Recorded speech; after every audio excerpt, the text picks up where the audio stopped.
You're about to watch another exciting episode of the Dungeon Run, but did you know that you can actually be part of the adventure? Tune in live on Wednesday nights at 6 p.m. Pacific time, and you can make your voice heard and help determine the fate of our adventurers. Hope to see you there. Welcome, Watchers. You can borrow the power of a god and influence the journey of our adventurers. Join forces with other Watchers to drop a force of nature or a force of cosmos into our world. A trap, an advantage, a monstrous predator, or a portal to another dimension, where everyone is a talking sock hand? Force cards are unlocked level by level, each one increasing in power. You may dip your toe in godhood by purchasing a seed of nature or a spark of cosmos that will increase your force's strength. Or you may harness even greater power and purchase a mote of nature or a mote of cosmos and propel your force even faster to the next highest tier. Should you choose to affect the story of our adventurers, you can do so by using our custom extension to choose which side you're on, and maybe even help or hinder the player's dice rolls with an advantage or disadvantage while you're there. Use your powers wisely, Watchers. Hey!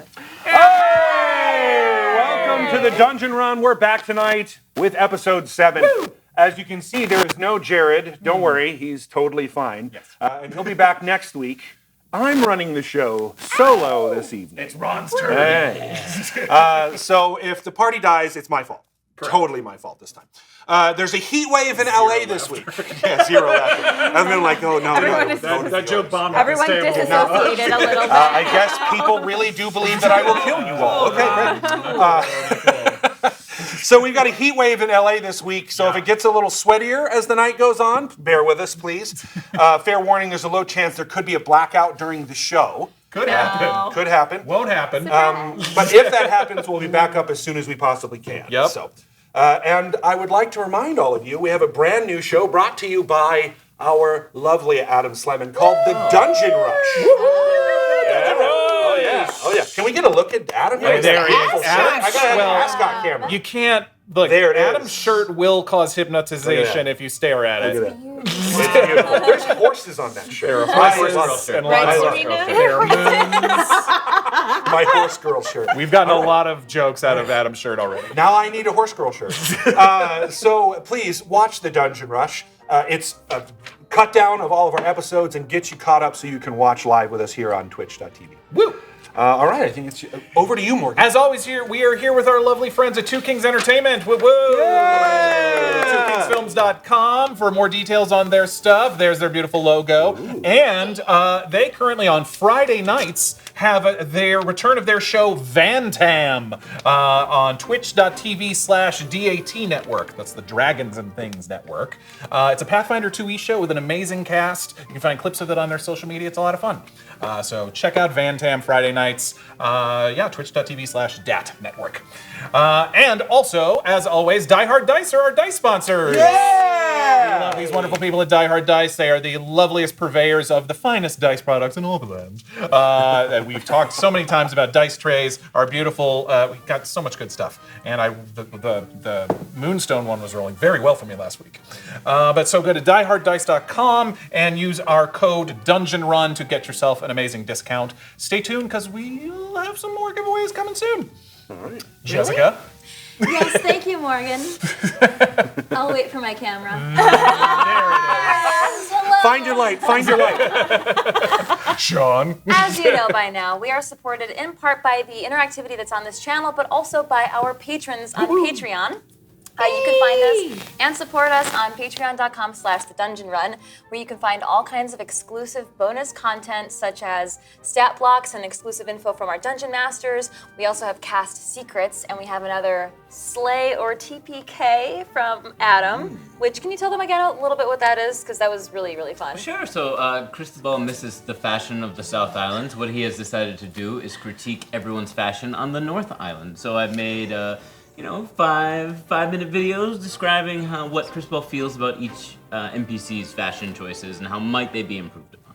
Yeah, I think it's like it's giving like a slay. Is it? Or You're either TPK. slay or you're TPK. Yeah, So there's the sad. person is dead at the end of both of those, though. Yeah, so which yeah. is the good one One and is which is the slay bad folk. one? Oh, right. Slay. There's slay and then They there's TPK. I'm Right. sorry. slay. Thank you for Or- educating me. And we also live stream on Mondays here on Twitch. We do the Dungeon Cooldown, which is a talkback show. We talk about the last week's episode. Sometimes we also have bonus content like Arcane Artistry this past week. And you get exclusive VODs for that content if you're a patron.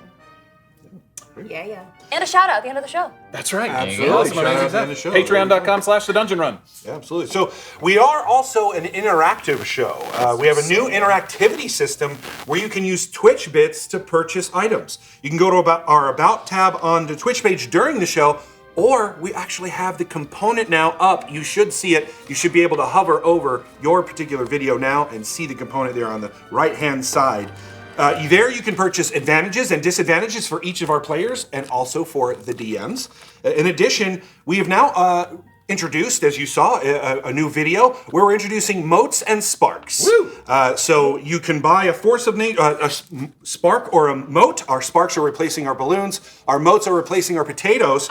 And force of nature and force of cosmos cards are unlocked as certain milestones are met. Unlocking force cards by buying those motes and sparks can affect the show in a variety of ways and let you play God with our adventurers. So make sure you guys Don't check do it that in out. your real life. Yeah, no, It's definitely frowned not. upon. It's frowned upon for sure. So we have a small correction from last week. As you know, this is a beta test of our new system. We're bound to get something wrong. So thank you for reaching out and letting us know. And please feel free to continue to do so. Last week, Gay Geek Nerd actually gave Otto a disadvantage, and we actually counted it as an advantage. So we apologize, Otto.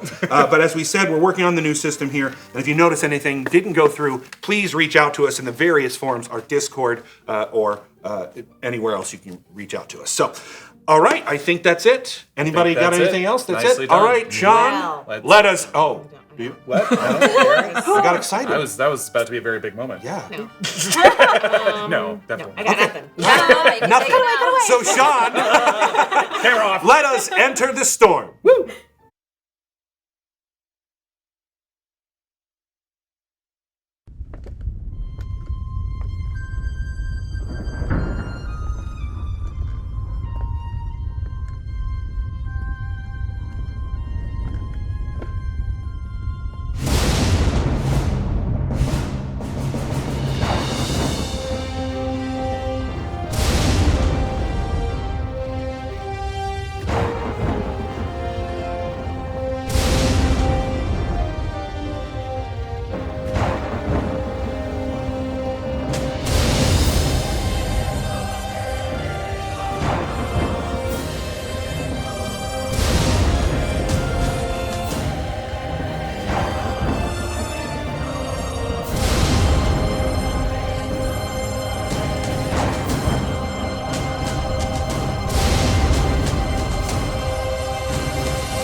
We begin with a battle, or at least return to one.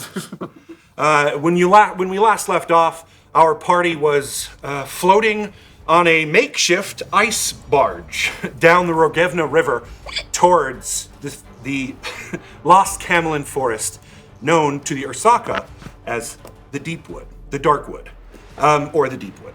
Both are valid. So we're going to get right back into battle. We are going to start at the top of the round where we left off with our gnoll leaders. Right. The party is being attacked by a warband of gnolls, including two large, if we could cut to the camera there so they can see our layout here. We've got two large gnolls, this one with a large pole axe that it has been swinging around and using powers that are very odd to all of you. And then, of course, we have this large leader gnoll who has filled himself. He's got pieces of obsidian that have embedded in his chest when I believe it was Saint used a shatter to shatter the obsidian. Our Ursakka have been doing a lot of damage They've been so helping great out. that they're here. Happy Happy you're here. Happy they're here. And the party is clearly under pressure and strain as they rapidly move towards, and as you can see here on the right-hand side, all of you can see that there are rocks coming quickly, and that your ice flows will run into these rocks. That's not good. So, we start with our gnoll leaders. Getting very crowded on this ice floe. It is. And one getting very of crowded. the Yep. one of the big guy with the thing that he's Yes. wielding. He's hurt, isn't he? Yeah, Isn't both he pretty bleeding? messed They're up. both they've both both pretty been messed hurt. up, Yeah, that's they've right. both been messed up pretty bad. The one that no longer has his obsidian weapon is the one that's hurt the most and seems to be bleeding profusely, even all over this ice flow as The it big is. guy with the red hair. The one that's holding the spear here. The big guy with the red hair is so- is it the other way around? Yeah, yeah. Because Yeah, the I spear. jumped onto the big guy with the spear, so I'm holding onto the spear, trying Got to it. undo Thank you. The biggest guy. Right. the big, the smaller The one. silver white one. Yeah, they're all big. Yeah, they're all Smaller right. one. Sure. Right. Perfect. Slightly smaller. Can I ask too, how hurt are? Can you remind me how hurt we are? I'm fine. Is anyone below half hit points? No. I think I'm okay. I'm blind, but otherwise. Half blind. Half blind, but otherwise I'm good. Okay. Who is this? I can't see. That is That's just a gnoll. another gnoll that Oh, has it's a jumped Wait, on. that's a to the random ice floe. gnoll? Yeah, yeah. I tried to that shove him off, and I didn't. He was. I Yep. didn't do I that. have pictures to prove it. And around, no, he was because I tried to shove him off the iceberg, and I Okay. didn't succeed. Okay, so we're going to start with our large pole axe. Ponytail. Okay. Ponytailed, red ponytailed female gnoll. Oh. Who That's the silvery one. So I don't know what. is it? The silvery one is that Yes, one? is the one with I the- get them yes, the confused. I poleaxe. No, apologize. I know, it's fine. So the one that last time told you to give up the Ramhidi or die. Right. That one will go first. So as a bonus action, it begins to spin the obsidian weapon in its hand, and a 15-foot radius sphere of black smoke, which encompasses the entirety of this group, appears.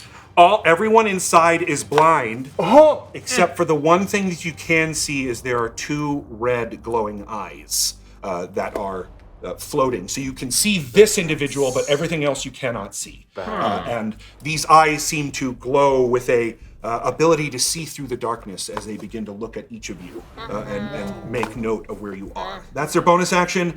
As their action, they're going to make 2 attacks. Cool. And they will attack You got Mighty Claw. Saint and Mighty Claw. Okay.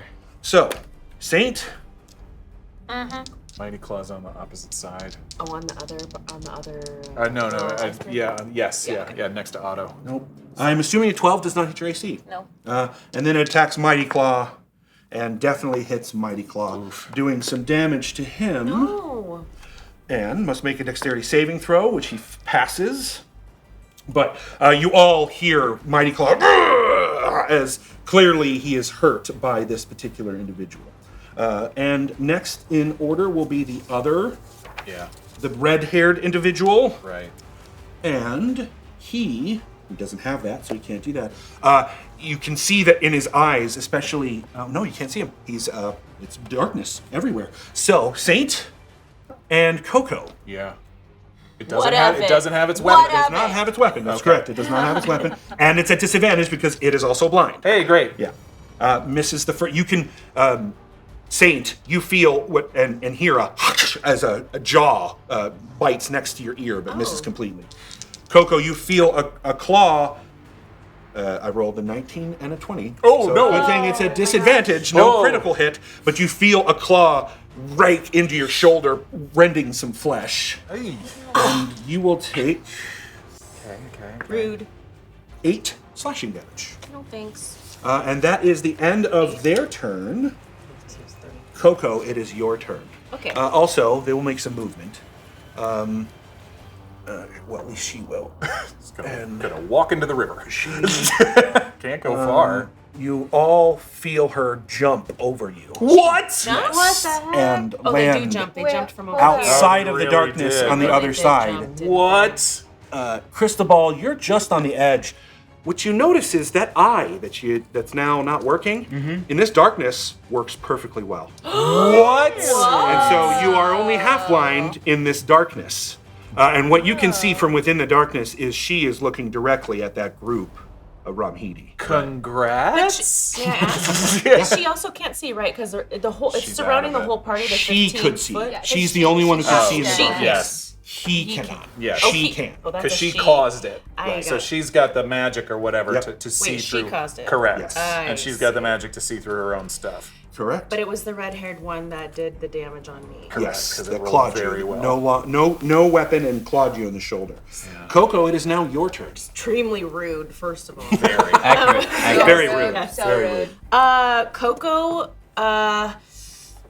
let's see. KoKo feels that is like, oh my gosh, and grabs my short swords, Go to town. and I want to plunge them in their chest, Okay. and then rip down. Absolutely. So you want to Yeah. you want to try to do a maneuver in the chest? Yeah. Not hard. They're very big. You are in darkness, so it's a little harder for you to see. You will I get have in. great senses. You do have great senses. That's absolutely true. Darkness, however, still prevents your senses from It's working. magical darkness, It is I magical assume. darkness. So it's darkness that I can't necessarily. Correct. Okay, Yeah. fine. So you will get 2 attacks because you have 2 weapons. So Okay. and you have a second hand. So but they'll be both at disadvantage. So roll 4 d20s, or you can do 2 d20s. Does she have in the advantage or second. disadvantage? Oh, good question. KoKo. I thought you said at disadvantage. Yeah, the darkness will give No, you, but you're. Let me make sure. Nope, straight roll. Straight roll. Okay. 20. You gotta roll. You gotta roll another one. It's disadvantage. okay, still So pretty 13. good. Plus 13. plus your short sword 13 plus- attack, which is down there. 5. So 18. That hits okay. for sure. Nice. So go Okay. ahead and do. The other one? Do the other one. I like to do it one at a time. Yeah. 7. Oh, 10. 10 So- plus 12. 15. But that's at disadvantage? Oh, so it it is was 7. 7, 12. so 12. 12 misses. The second one misses, but the Okay. first one definitely. So hits. probably my injured shoulder Yeah. is the one that missed. Love that idea. I didn't get enough grab on there. Do it. Your offhand attack. Yeah. Okay, so I did some damage. So you're gonna roll your 1d6 and add 3 piercing. 4 plus what? What was it? 3. 3. 7. All right, great. Okay. You attempt in the darkness to stab both, but again, as you said, that claw on your shoulder prevents you from really getting a good stab on the second one. But that first one, you feel hit meat, but also obsidian. You feel it sort of slide into some obsidian as Like well. they have obsidian on their Oh, armor? and it exploded in front of them, so it is embedded in its face Oh, and its Yeah. body I and all see, of I see. that. Which you saw right before Shattered the smoke. obsidian spear. Yeah, and you could see that right before the darkness Okay. descended. Okay, so now I have a bonus attack? Bonus action no. would be counted No, as I an don't have attack, anything. unfortunately. You can move. I You, should- I you should have can done move, Mrs. but if you do, I should have done Tax opportunity instead. Yeah. yeah. Well, but I was Next like, time. I'm going to take this opportunity. Okay, so I can move. Yes. But if you do, Yeah, but if you do, there are two gnolls that are threatening you. So at disadvantage, they would still get a tax of opportunity against you. you can try it. That guy didn't die from that? No. I know. Diggity right? dang dang. Yeah. Well, impressive. so it's Honestly. okay. Question. Sure. It's really like logical, right? Like I can only move really to the Edge. outside. Yeah. That That would be doesn't it seem here, that or smart. you could move here because Saint doesn't impede your movement, so you could move down here. But at the same time, any movement in those two directions, one of these two is going to get a tax opportunity. At the very Okay. least. Well, I guess I'll move. Oh boy, guys. Yeah, it's there's I think not you a Am I good about to option. die? I honestly think you just stay No. there. He's Okay, Yeah. I'll Really stay honestly here. think you stay Okay. Yeah, just stay put. Just And my then- opinion. I'm gonna Oh, close my distract eyes. him. I'm gonna close my eyes. Got I it. think maybe Coco's like, I'm not here.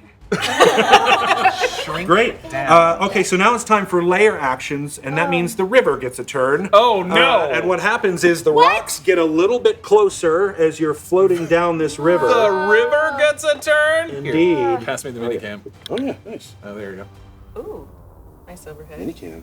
And these extend out slightly. They missing the rock just as it Good comes. for that, I guess. Yeah, Oh, no. Good this for that, one I sort of flows that way. Happy for them. This kind of stays central. I'm going to have these reflect so that our cameras essentially stay here. Yes. Okay. Yeesh. Yeah, it is now a problem that Ursoon and Olivar. Maybe are I a bit shouldn't of a- have kept the herd close to us. Oh boy. Okay, now it is Otto's turn. Okay, no. come on, Otto. Oh God, I'm so torn. Okay. So, a little retcon. The last we left off, I was like holding on to the spear. Yeah. Yeah. And when they started spinning it, Yeah. I'm assuming I let go. That's up to you. You can. I'll give you a sleight of hand check to hold have your mage hand held on to it. Oh no, it wasn't mage hand. It It was was. her hand. It was. Oh, It it was. was It was a your real I hand. was physically on it. So I was a little. apologies. That is what we'll do is we'll have it either. I'll give them a disadvantage on their next attack, or we can roll a strength off and maybe you can take some damage. Disadvantage on their next attack. That sounds so good to me. We'll do that. chill. I'll have it, apologies for not remembering that, and I will make sure that it gets a disadvantage on its next attack. Oh no, all good. I'm happy that I'm not spun into oblivion. It's Yes. Thrown into the super river. good. Yeah, I would assume you probably let go. Yeah. But You're in darkness. I'm in darkness, but I do hear the whimpering of Yes. KoKo Yeah. going, I'm not here, I'm not here. You also hear the whimpering and the bleeding of bleating. Excuse me, just to clarify, the bleating of the Ramhidi as this large gnoll stares them down, licking its lips. Help! Help! Help! No! I don't, I'm gonna try to attack the gnoll that's behind KoKo. Okay. Because I think it's like the most like hurt It one. definitely is breathing heavy, barely breathing. You hear some gurgling in its Big Red? breath. Big Big Red. Red. Okay. Nice, Big Red. Big Red. Yeah, Big Red seems to be having a hard time for sure. Okay. Even though it's a disadvantage, she would probably still get sneak attack because it's engaged, Absolutely. right? Oh, absolutely. okay. Yeah, then I am going to, because I don't want to risk launching anything and accidentally hitting, like, one of everyone. So I'm going to One of everyone. stealth over into the direction with my daggers out, and I'm going to try to, like, slash, like, stuff. Okay, great. Okay. So you're gonna move closer. Calves. Start slashing calves. I walk forward Yes. like this. Like a tiny lawnmower. You must have an Achilles tendon in here somewhere. So you're in darkness, so you have disadvantage. Yes. You do have an advantage from Angry Martian. Thank you, Angry Martian. But it was countered by Gay Geek Nerd. There it is. It's a disadvantage. It is just a normal disadvantage. Okay, I'm gonna roll the lucky dice. You got this. Okay, lucky dice. Here we go. Okay. It's a disadvantage. What? Yeah. Oh, Yeah, there's a disadvantage straight because you're in roll. darkness. No, big. eh. Still in darkness. I see. No, still good. Yes. That is a 19. That hits for sure. Nice. Crushing it. Oh man. Okay. I slash You're using your. my dagger. My very special to me dagger that has a claw handle, Great. so they look like little talons. Perfect. Nice. Nice. Now it's special to him too. Yeah. Oh, Sneak good. attack? Oh, plus sneak attack. It's an extra d6. 2d6, I think. Yeah, it's 2d6. At level 4. Yeah. Oh well. Okay. I mean, it's Not 6. nothing. 6 damage. So it's dark. Yeah. Those big owl eyes, though, Yeah. seem to help you a little, right? Okay. You're used to the darkness. Even though this is magical, there's something about the way this movement and what's going on with this obsidian darkness that you see. You can see a calf, and sure enough, you slice into it. And as that individual howls in pain and falls over backwards, as it falls, Whoa! you bring your dagger up and stab it straight in the neck. Whoa! Into making a large splash into the river. Huge! Big Red's down. Huge! If they're alive, Is he dead? his body begins to float down the river. But we can't see it. towards- It's still in Also, Yeah, darkness. it's still in darkness. His body does begin to float down the Okay, river. okay. Whoa! So is this the one who cast darkness? No. That one who That is cast. the one who's going but the for the darkness herd. stays where it was cast? Correct. Heck yeah, I have your back. Crushed That it. is correct. Oh, we always Well have a done, good team. Otto. Cristobal. How messed up is not Big Red? They are not below half their hit points. Really? She caught a huge hit from Mighty Claw, but that was didn't it. do it. Okay, then I'm going to say. And you can see her, or you can't? I can't. can. Oh, that's right, because the eye. Yeah. So Cristobal is going to stare at her and say, Your darkness does not hide you. I can see you. Swim to the far shore and do not stop. Then I'm gonna cast Suggestion. Nice. Suggestion is a great spell that we are familiar with here. Ron is going to bring up the. Oh, you have the. Yes. Can you read that for me? Sure, of course. Yeah. So it's a wisdom saving saving throw, which for me is going to be a 13. Okay. Nat 20. Wow. Sorry, man. Wow. Wait, do you have advantage or disadvantage? I flat roll, and the flat roll is Wow, nat 20. Yeah. Any last minute takers? What is the delay on this show? Okay, so that's my action. Okay. From When you say that, she looks at you, and she's distracted from the Ramhidi, but she looks right at you. Again, her eyes glowing red as you can see them through the darkness, and you hear her say, "How? How can you do that?" I am within 5 feet of Val and Drek. Yes. Okay. Yes. So what I would like to do, my bonus action, I'd like to stand up. Okay. Because I've been lying prone. Right. Right. I'd like to grab both of them. Oh, it's just half your movement to stand up. Okay, great. Yeah. I'd then like to grab both of them. Okay. And say, "She is over here," and pull them out of the darkness. Love it. Toward, Okay. Love it. Thank you. Okay. Yeah, I think that's. I mean, I'm not Push me in the trying right to direction. physically move. Right. You Drek just or know where Val. the darkness is and Yes. letting them know. And Okay. then, I love it. All right. So on their turns, they'll be able to follow you and know where the edge of the darkness Yes. is. Because if And- he was going to make me roll perception, it was not going to go. Yeah. So I appreciate it. So then, and my goal is to move towards the Ramhidi. Okay. Like, so I'm pulling them in that direction. Okay. And that's my turn. All right.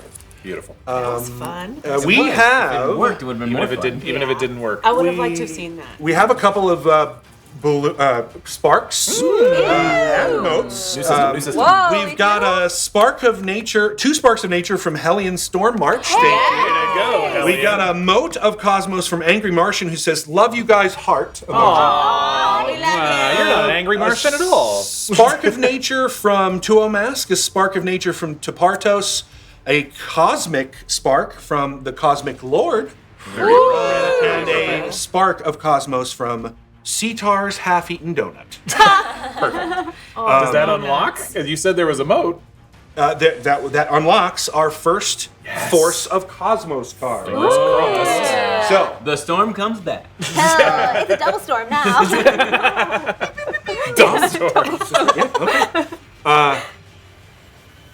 I don't read this card, but I will read you the title. Thank you to Partos for this Cosmos Tier number 1 card called Death Curse. Oh no. Oh. This is a DM card, and I will not read it aloud until it goes off. Sounds great. Super great. Sounds great. So, Cool. Does this mean that you can put a death curse on someone? that's Find all out. you know right now is that it's called Death Curse. If something will activate it. Just so you know, I thought you guys always had powers. Fair. That's a good fair, point. we do. That is a good point. I try not to use it unless the watchers tell me to, which is now they have done so. All right. It is now Val's turn. And I have been shown where You have. Okay, good. And I can still, even though I'm still kind of in the darkness, he's pushing me in the right direction. I can still see her red eyes. Yes, you sure can. Awesome. Then I mean, I'm gonna charge. Yeah, if her you haven't at it. noticed, it's like a darkness that doesn't work quite like darkness, but I've given you the option of the person who cast it is seeable. Cool. That's really good. That is cool. Yeah, we're on ice. Yeah. By the way, the fact that your eye can see through magic darkness. Yeah, let's not cure that. That's we were thinking about how to cure it, and now we're like, no, that's awesome. Pretty cool. I think Cristobal's got things to say about that. You can accessorize the white eye and the black eye. It's gonna be great. You can dress to match We'll it. talk about it later.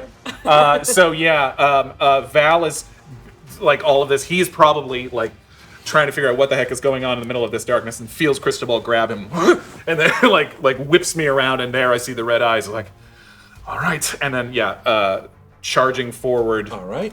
In the darkness, probably. Does that guy get an attack of opportunity against me? That one will, yes. That's fine. Which you will take, but you are out of the darkness when you reach Awesome, him. great. So I will take a swipe from that yes, knoll in you the darkness, but that's okay. Get me out of this. Let me check this real quick, like. We look so tiny. I mean, they're huge. Otto comes up to its knee. For sure. Up to its knee. Big boys. I do like that was like Big Red and not Big Red. Right. And not Big Red. It wasn't as great. Does a 17 hit your AC? It does. All right, so you feel a short sword cut your side, Okay. doing It's okay. It's all right. 6 piercing. Ouch. Oh, slashing. Sorry, excuse me, slashing damage. Okay. Got it. But then finally coming out of the darkness, oh thank God, and seeing this, he draws his rapier at the last second, kind of, all right, come on, and he will do kind of a bit of a flourish and work his sword kind of around this halberd, you said it was, or poleaxe? It is a spear, I believe. It is what he's holding. Because this one had the... Right. Which exploded. Oh, that's right. It's the spear. It's the spear. Okay, I can see you now. Let's do this. Advantage, disadvantage? You have advantage Yay. from Gateway Guy. Thank you, Gateway Guy. Much appreciated. That is a 16 to hit. 16. Come on. Hits. Yes! So catching it, yes, for 12 points of piercing damage. 12 points of piercing damage. Yeah, and that's Val kind of bracing himself for just a second and seeing this spear, and just his blade moves very quick and catches it right in the peck. And when you remove that rapier from its peck, you can see what look like little blood bubbles begin to sort of form out of the wound. This creature is less than half hit points. Oh, okay, got it. Gross. You clearly hit a lung. You don't look like you're doing very well. Okay, great. Maybe you should listen to my friend and go swim for the shoal. All right. That's my turn. That's your turn. Now it's the gnolls' turn. There are 4 gnolls that are sort of on the edge of the river, again, keeping up as the river goes down. They didn't fall behind Still, them. Cardio they is are so- clearly, it is very obvious to you that they are able to keep up from some sort of magical effect that this individual gave them earlier. And they leap No. from the shore Do all of them make it? Come onto... Somebody has to. Somebody's got I'm gonna check it out. I'm gonna count. But we must not see that because they leap to They're darkness, jumping right? into darkness, Ron. That's true. Yeah, I mean, they're jumping into darkness. Yeah, Okay. they sure are. Okay. I'll give valid on ice in darkness. Yeah. I will give And you. it's moving. I'll give you Slip a dexterity off, saving slip throw. off. Okay, one of them definitely slips and Yes! falls, One down. maintaining their on the ice, but they're He's clearly prone. All right, I'll take it. and you can hear as there's something that slides in front of you. Almost cute. Almost cute. Second one makes it no problem. Okay. Third one makes it no problem. Fourth one, that one hits the edge auto, and you hear it go and splash Nice. into the. You hear a big thing land next to you. In fact, you can take an attack of opportunity. Yes, I will. I am in a stabby type of mood today. That one.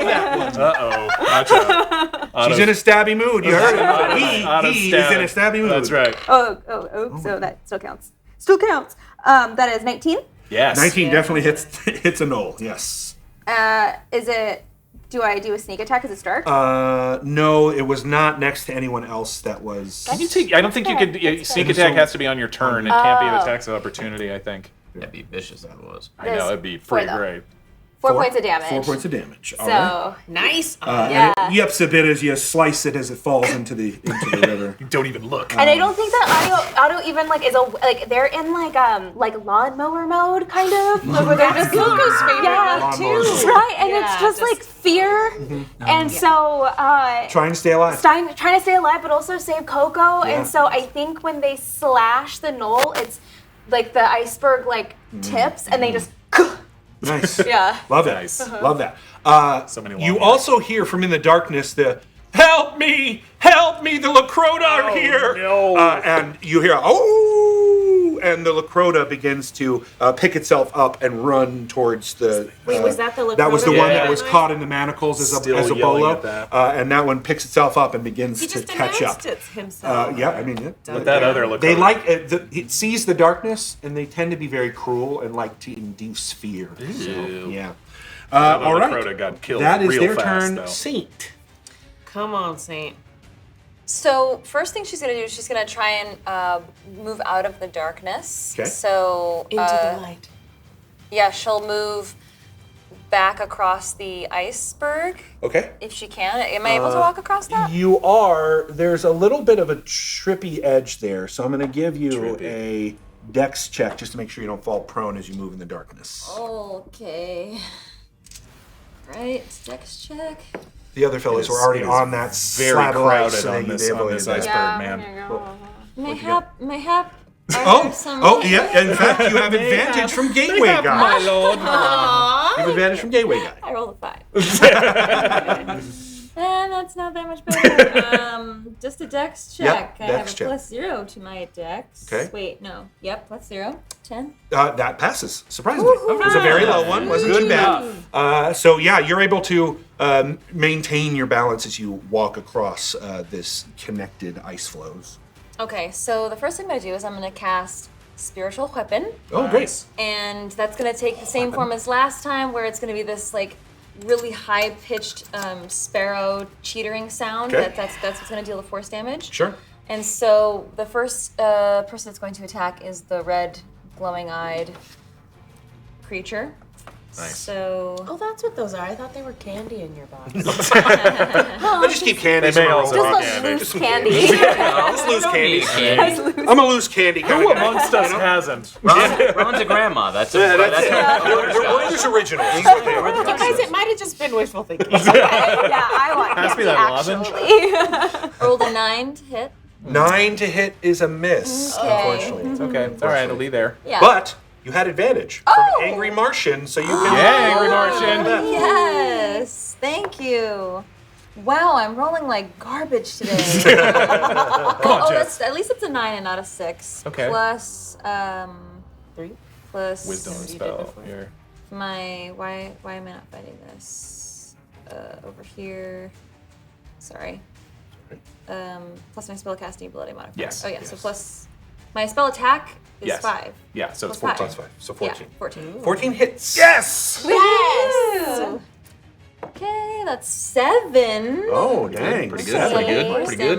damage. Sure enough, that sparrow comes in and slams itself right on the same wound that Val just put in its lung, sort of digging into it as well. And again, you can see it is not doing well. This large gnoll, this large female gnoll, is not doing well. Well, I'm going to use my action to make it even worse. Okay. I'm going to use my cleric ability, my storm song ability, Yeah. to do Storm Herald. And I can pick two people, so I'm going to pick Val. Nice, thank you. And can I don't think it says I have to see them, so just pick, it says pick any amount of creatures up to your proficiency Yeah. modifier, so I'm going to pick KoKo. Okay. Thank you. And you guys will get your extra action, bonus action, or reaction before the end of You my just next get turn. one. You choose one and Yeah. you can Great. use it at any time. Can I use 2 reactions in a row? This does not allow you to break that rule. Cool. All right. Just curious. Ron made up this. Yes. But can it this do is part that? of this is part of Saint's song domain. Yes, yeah. Storm Song. Storm song. That's right. Okay, cool. Thank you. So, That's it, yes. thank you. That's So it. I feel, even though I don't see you, I see your sparrows, your flock of celestial sparrows pop up next to me. Well, and you'll hear my holy symbol, which is my gorgeous Right. voice, singing out to you. Got it. It is the music. It is the song of her voice that inspires you to move faster. Okay. Yeah, all right, great. And so Val's feeling just like, basically face to face with this thing. Now, keep in mind, part of the Pumped. rule there is if you take an action or a bonus action, the action can only be a basic attack. It cannot be any of your special attacks. Good to know. Yeah, just like haste. Yep. Okay, so next is the Ursakka. I'm a fighter, so. Come on, buddies. Come on, big bear boys. All right, let me pull this up real quick because we've got draft. Coming to NBC, the bear We got boys. the Bear Boys. The Ursakka Berensteins. Bears. Stain? Berenstain? They literally gutted someone last episode. Yeah, Mighty Claw definitely did that last episode. Come on in. Ursoon, Ursoon is a way over there. he is. None of you can see this. I can. Oh yeah, you can, and so can you, Val. What you see is Ursoon looks at the around and picks up Olivar and puts him on his shoulders, backs up a bit on that ice floe, and runs and jumps to the other one. Whoa, careful there, buddy. mean, I trust him with my life. Right, I guess. Very Yeah, strong. and with his strength, he's able to make that distance. Wow. And lands. Since you made the gnolls do it, he will as well. But he'll get advantage because he can see. Yes. Yes. Oh, that one's cocked. Dex 12. He's fine as he my lands. God. His bear claws on his feet sort of clamping into the ice, stopping him and skinning him slightly. And you see him kind of, and he turns to look at the other one and jumps again. This one, you can see it on his face as he jumps. Is not he's not sure that this one is going to work out. Like You have to commit it, buddy. No, we're soon. Slamming into the iceberg, but rolling Olivar onto the ice flow, Ursoon disappears underneath the flow. No. So He's prone on the ice flow, and he is off the board. Hand him to me. He is underneath the ice flow, is where you saw him disappear to. He's a polar bear. He's a polar bear. He's a polar bear. Just repeat that mantra. Yeah. He clearly sees something He's a polar down bear. further in the It's river gonna that's be causing okay. him some concern. Did you guys hear that? No. He's seeing these rocks appear in the river, and Trying to help it's him causing even him some concern about being on a small ice flow and hitting one of those. Yes. So, Okay. He's like, I'm just gonna swim. So everyone who's in the darkness it's like, hears this is everyone better that's for me, out of the actually. darkness. Everyone who's in the darkness hears everybody out of the darkness go. Drek Mighty Claw passes by you, Otto, and goes. Wait, Drek. Mighty Claw's in Drek's name. Sorry, Drek Mighty Claw. Grenlick Mighty Claw. Sorry, I had the right. I had the right person and the right last name. Keep KoKo's boyfriend's Yes. name correct. Grenlick Mighty Claw passes by you, Otto, and you hear him. He seems to be very upset and makes an attack. sure. I have advantage. With good reason. I have advantage from Idaho Judd. Thank you, Idaho Judd. Idaho. This just so happens to be one of the NPCs that is on your side. So it's a great advantage. Nicely usage done. there. So, Nat 20. Good Lord. Grenlick Mighty Claw. Aptly named. Over and this over. man is Man, And these Ursakkas. Coming yeah, I through. mean, he the clutch. a second Nat 20. Oh! they're lovers, Back they're to fighters. back. This is like your third. Okay, you I tell you, I It's- told it's you how this Ron happens. rolls. Sometimes I don't understand it myself. I've lived with it all my Take you to life. Las Vegas. I said, I'm going this weekend for my bachelor party because I'm getting married. That's right, I'm getting married in September. Yeah, this month. I know. Coming up, yeah, indeed. Okay, so, you hear just popping of semen and bone, and at some point you kind of feel a bit of what you might think is meat sort of hit your shoulder and kind of fly off and splash into the river, and then you hear a body slide and fall into the river. Otto is no longer in lawnmower mode. They are just. He regrets. All right. Only Grenlick. Cristobal sees it. All that's left is Drek. Drek seeing Olivar there and looking at you. Oh, well, he's in the dark too. I pulled him out. Yeah, so He, he's or at least pointed him in the right direction Yeah. somewhat. pull him in the right direction.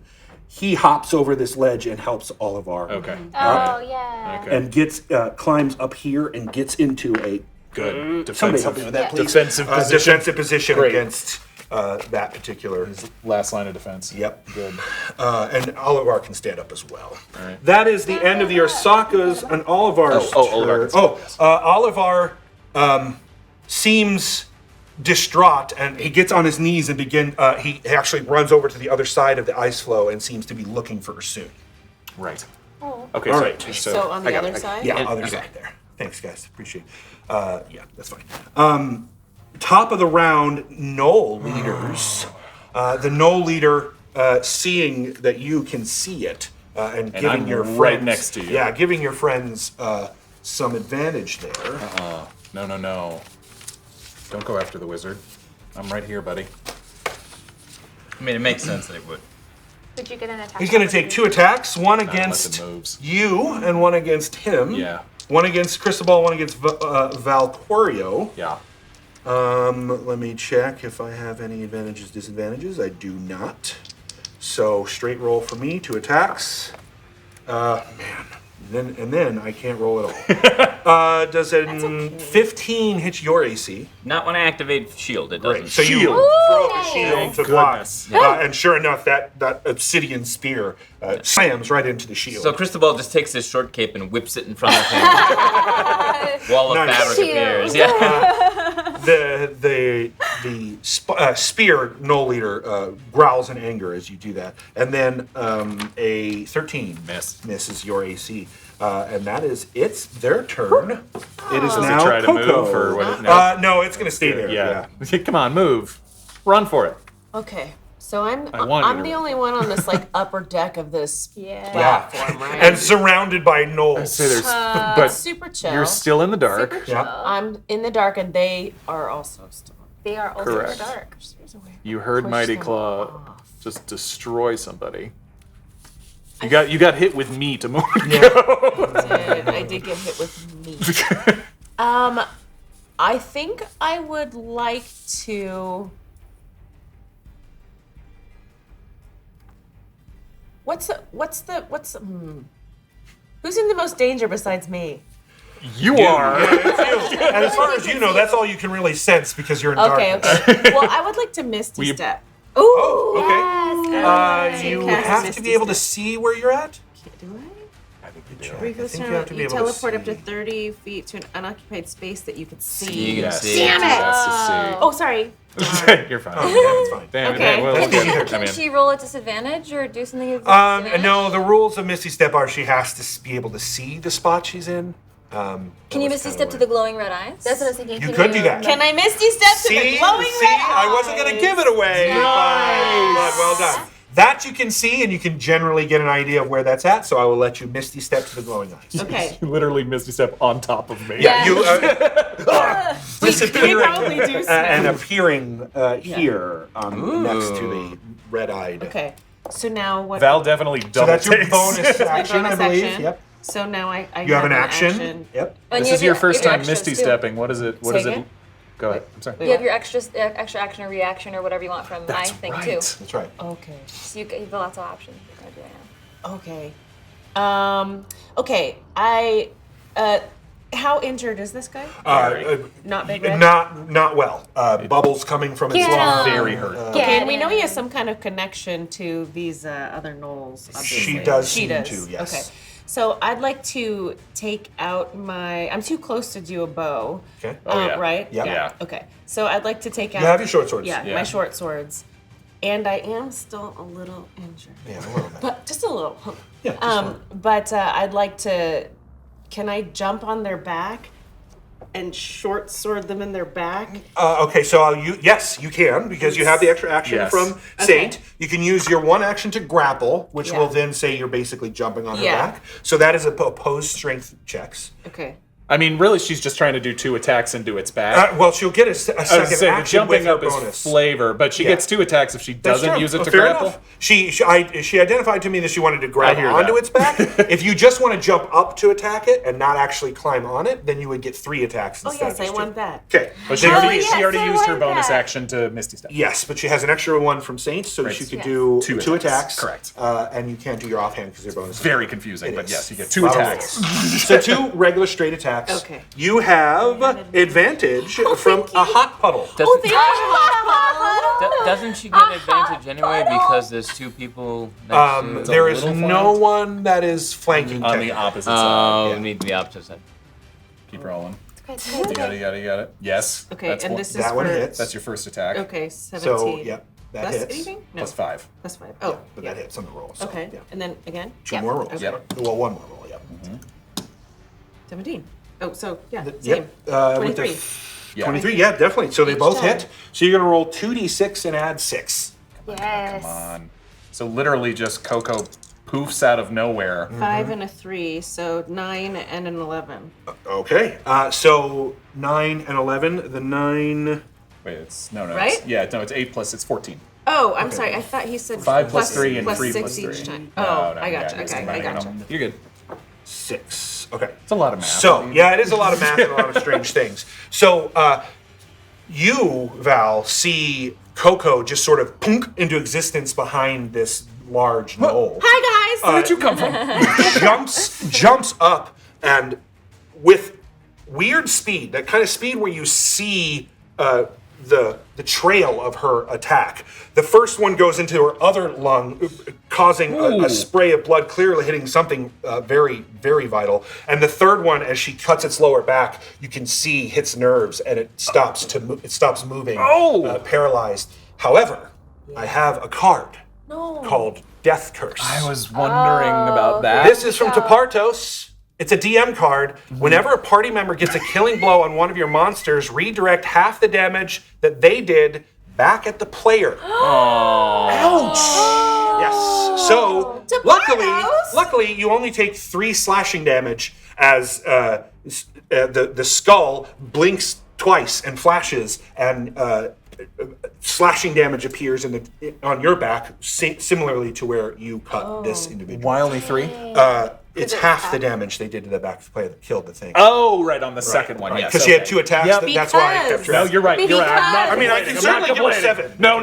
Give her more. But it definitely falls into I'm so sorry. the river. Into the backwards. river. As it disappears into the water. Does anything happen to the other gnolls now? Yeah, it is the darkness Does skull. the darkness The disappear? darkness dissipates and disappears. And the other gnolls, when that happens, they all seem a little bit less powerful and big. And they all start to in looks of panic as when this darkness goes away. This entire iceberg is just covered in frozen blood. Oh my god. There are shreds of a gnoll on the ice. Otto is covered.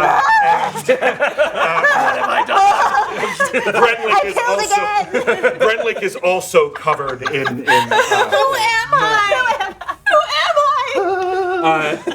however, there's a problem. Otto has a Kari moment. There's a problem because problem, it is a layer action. And our sorry, river, We have to hit the rocks. moves even more. Okay, we got a moment. That was the end. Yeah. Okay.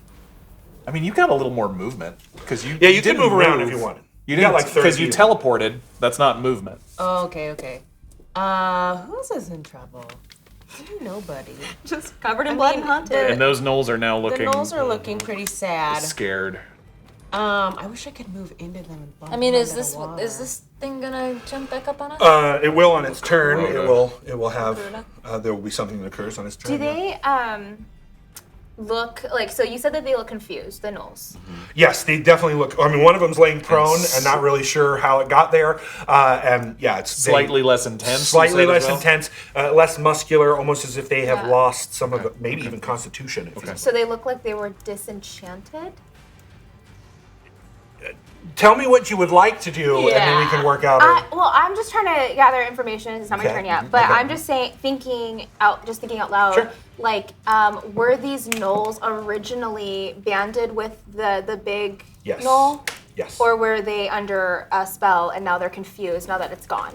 It's more of they were banded with a leader and the leaders disappeared. Got it. Okay. But well, they were with 2 leaders and they've both been slaughtered.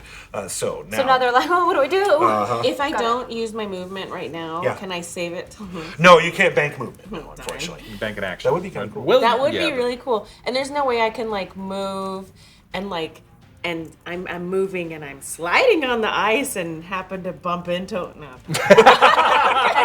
I mean, you can flavor your movement however you want. Trying to do like a soccer. What do you call it? Like a slide kick? Slide tackle. Slide tackle. But I can't. You don't have any attacks left, so if you're trying to attack Well, someone, just be I was walking over there and Bloody ice is very just slippery. happened. Yeah, it's I'm fine. I'm gonna stay put. incredibly Not that I know. All right. Layer actions are done. Auto. Oh, Okay. God, dear God. I Good. We don't have any dear gods. we don't. We should. We're on the Animus Island. Like, I am the dear god. hello, I am the dear God. Boy, oh boy. In seeing how confused all of the Lakota look and seeing the one that is knocked prone, and a very haunted child type of vibe going on, I'm going to rush at the Lakota that is prone, and I want to bump them. Like, I want to... Yeah. Or the, You want to try to push them on the ice? Yeah. Absolutely. Make them an off. opposed strength check. I will give the gnolls disadvantage as they are not in. They're not good right now. And yeah. Oh, so sad. Sorry. Roll above a 1. Oh, shit. 16. And Octavius, you actually have advantage if you, so you could roll with advantage if you like. Save it. To get an at 20. I'm going to save Okay, this. you're gonna save it. Perfect. That's fine by me. Sure enough, you run over there and you give it a good wallop, just a good kick, and it's high enough that you kind of shoulder it as well. And sure enough, it just slides into the slides across the ice, hitting the edge and flipping into the river. Yeah, and Otto just stares blankly at it floating away. Yeah. Oh yeah, these floated. This body's floated down. Okay, this so one there's hits that 2 rock. rocks. Okay, so there's that one the is this rock. And, Bodies gosh. everywhere. bodies. all right. Does that end your turn, Otto? I'm going to use the rest of my action I would love to get closer to Cristobal. Cristobal? Yeah. Yeah, you certainly bonus can. action You're not dash, too, or you're not in Yeah. range of anyone's threatening range, so you certainly could move over to Cristobal. Yes. Oh, perfect. I'm between Saint and Cristobal, my comfort. Yeah, run the Cristobal for safety. Maybe you're I've done this He's- twice now, and he's it's my great. favorite. All right, Cristobal, it is your turn. I can't see from this angle, but are the gnolls on the edge of the ice? Kind They of. are. Yes, they are. Okay, so the one that is what I would like to do, and you can tell me if I cannot do this. The one that is closest to me, Yeah. I would like to use shape water Okay. to destroy the ice beneath it, Okay. which is covered in blood, right? Yeah, I mean this whole top end is covered in just Great. Which blood. one I would like it to rise up in human form, Okay. and it will hear me say, because it Sure, can't talk, yeah. it's water. But I'm going to say, your magic and your strength means nothing here, and try to knock that guy in the water and send that guy a running. All right, so you want to use shape water Yes. to essentially cause this one to fall off. Yes. And intimidate this other Yes. one. Absolutely. Wow. Okay, so reading this looks like you can. It's a 5-foot cube. Yeah. You can cause water to move in any way. Right. I'm not trying to hurt the yeah. other one. I'm Yeah, not even for trying to sure. hurt this guy. I'm just Right. trying to knock him into the water. Yeah, I mean, makes sense. I'm going to give them a dexterity saving throw. Sure, of course. We'll use your DC for that. Okay. Okay. Its saving throw at disadvantage is a 4. Yeah, no, that doesn't. So that one goes flipping into the water and splashes into the river, also being dragged underneath the ice flow. Well, it makes it like a wisdom if he's trying to frighten it, or Yeah, or These went this way, not that or way. charisma. You guys were going that way. right. I was wondering that. This is a weird. I mean, it may happen on his turn. It's just. No, I mean, I'm fine with it happening here on your turn since you cast that spell. It takes an action. And then this one on its turn will make a saving throw on whether it decides to bolt or stay. Great. Okay. And that's it. I'm good. That's it. Okay. Val, Yeesh. it is your turn. This is your last moment to use the ability that Saint has given. Thank you. Yes. Great. Yeah, KoKo just poofed out of nowhere in front of him, sort of turning around, looking for anything, and then I see an ice human pop out of it. Yes. And Bloody, speak in bloody. Cristobal's It's voice. Is that you?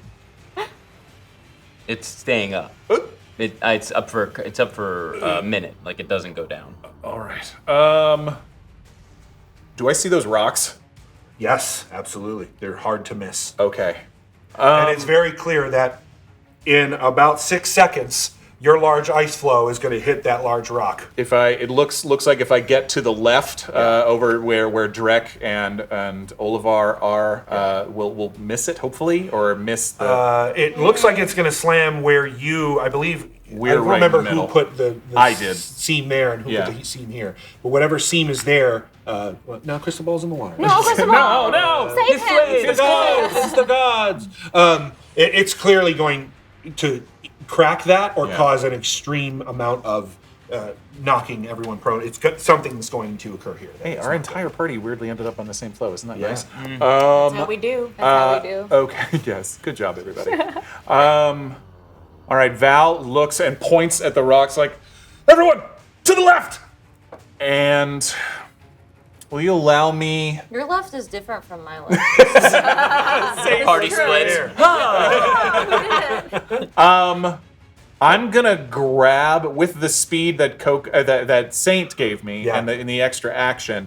I'm going to run and grab Otto because I can probably pick up Otto pretty easily. Yeah, I know. And dive and jump onto the left flow. Yeah, I don't think that really costs you anything because it's that's movement really. Right. Movement.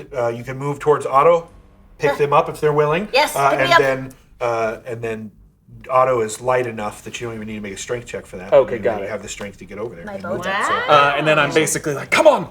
In fact, with my extra Saint action, I'll even grab Cristobal. Great. If you'll allow Yeah, absolutely. me to kind of Yeah, sure. pull I mean, it gives you more across. movement, so you can do that as part of movement. Yep. Yeah. Sure. Is it my moving over there, or is it on my He's turn? kind of, as long as you let him, he's going to Kinda move dragging you 5 it. feet Yeah, over then, to that yeah, side. that's fine. Come Yeah. on. So And so I'm I'm going over. pulling us over onto the flow. All right.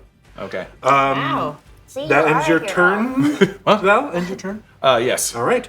Next is the small gnolls and the Lacrota, and you hear the Lacrota say in a voice, "Run, run!" And you see it veer off and disappear into the woods. Okay. Get out of here. We haven't killed you yet. Something. I forgot they mimic, so I was Keep it like, at why does that sound the same? Could have gotten a second. They one. mimic. Yep. They mimic. Yeah. This gnoll dives, just straight up dives into the river. Cool. And begins to swim. Oh, so they attempt can to swim. swim. Yes, they can clearly swim. Swim back to the Get out of here. river's edge. That is the end of their turn. Saint. Saint, come on. Yep, Saint follows Val's direction and uses her movement to get over onto the next. Like here. No, actually, I want to get close to you because what she's going to do next is she's going to prepare her her warhammer to stick it into this rock if we get close enough and try to use her strength to push us back and around the right, rock. Love it. And her spiritual weapon will also just kind of follow her. Float that way. Just in case. Flap, flap, flap. Just so you know, this entire ice flow will be what you're redirecting this to. So do you want to direct it to that side of the rock or this side of the rock? You're trying to use your warhammer when it gets in range and push off the rock to redirect the flow. Looks like it's the natural flow. It looks like Yeah. we're pushing this way, so I'll go for that Okay. side. All right. So So she's kind of like readying. yeah, in got it. action, I Yeah, guess. yep. Ready in action to do that. Absolutely works for me. Anything else? That's it. Okay. And now it is the Ursakka's turn. Ursoon appears Yeah. swimming in the river on the other side, landing, climbing onto that one. This one back here? Right there. Okay. And shaking himself off. Thank God you're a polar bear. His axe still in hand, surprisingly. Wow. Yes. So cool. Grenlick makes his way over to that flow, hearing you say it's time to get on that particular ice flow. So if you put him over there, Drek is already there. He keeps his guard stance and just makes sure that the Ramhidi feel safe. That's his job. Ursakka are done. Top of the round. No leaders, but they're dead. They're dead. Take that. And in fact, outside of this, KoKo, you've got one turn before we hit this rock. Get over there. So Silent disco. No, I'm just kidding. I take my action. I'm curious. What is the guy with the pointy horns over there? that represents the Ramhidi as a whole. Oh, okay. I was like, is he bad? How I many thought that Ramhidi too. are there? It does look like a black About Phillip from 20 The of them. Witch. There's about 20 of them, various sizes, sort of clumped together on this thing. Well, is there anything else I need to do? Or should I just get over there? We're Let's all party! like, come on. All right, so KoKo runs over there. Joins her maybe boyfriend. Her maybe boyfriend, not big deal. You like accidentally trip and No. You're so nice for catching me. Now it is a layer action, and sure enough, your readied action goes off, and you push on that rock, trying to get things that way. Make a strength check. Can I assist her? Do I get advantage? Sure, because I absolutely. You can grunted? assist her. I'll Does she get assist. advantage You if she don't. grunted? You're a straight roll, as far as I'm concerned. Because I grunted. She grunted that one. What's a good grunt? But You'll get advantage because you grunt a lot, but Val also secretly helps you, so you get advantage. I basically I help stabilize you. behind you. And I'm here for moral support. Go, girl. That's cocked, right? Yeah.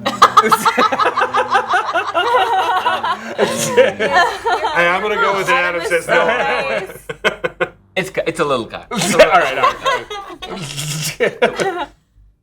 God. The way she's rolling it don't matter. Strong. You're strong. You're so strong. You're so strong. 9.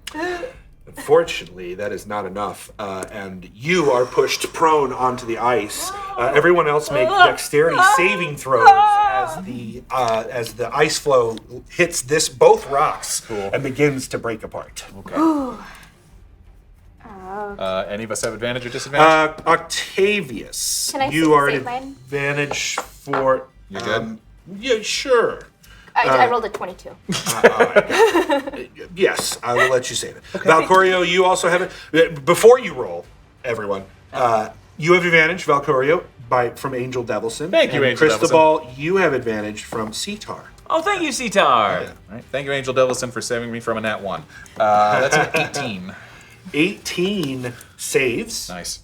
22. That also saves. 14. That does not save. Oh. 10. That does not save.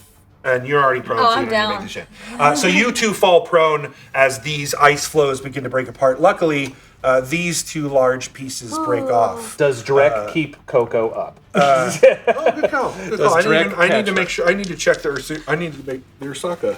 I should have used my turn to. No, I can't. Could I have cured my own wounds? You could have. Yeah, you can use an yeah. action to do that. Should have done. You All still right. take healing? All right. Drek, in fact, does. There you go, Drek. With a 19, he stays up and catches you, KoKo, as you fall, and pushes you back up, helping you. And then Ice is soon slippery, is did fine. you know? Actually, that flow gets a little bit closer. Oh, okay. Yeah, that one gets closer because that rock 'cause it- slows it down slightly. Sure. That makes sense. And Ursoon hops over to. Oh, that, good. He's a big jumper. He that is a guy. big jumper. That way. And Olivar falls prone. Yeah. And The old guy. Grenlick does as well, actually. So Oh, no. they all fall prone as the ice flows break apart and these rocks disappear. And we can exit combat because all of our enemies are done and anything that's in danger is now past. Whoa. Congratulations on surviving that combat. Did that you? Everyone, listen. Wow. There are no bodies left. They seem to all be floating down the river. At various points, these begin to and sink into the ice. Is everyone all right? Saint's gonna start casting prayer of healing so that we can all heal up. Because a couple of us look bad right now, right? KoKo, not so great. I took a little bit of damage, but not a ton. Strangely fine. Yeah, so am I. Okay, so I can target 6 creatures. So myself, Val, KoKo, and then any of the NPCs that need healing. Ursoon is hurt. He seems to have taken some damage as he was dragged underneath the ice flow. Ouch. Yeah. Okay, so to cast prayer of healing, I need you to do something for me. Okay, well. I need you to hold a note. Oh no. I love it. Go ahead. Let me Okay. see what my chair wants to do.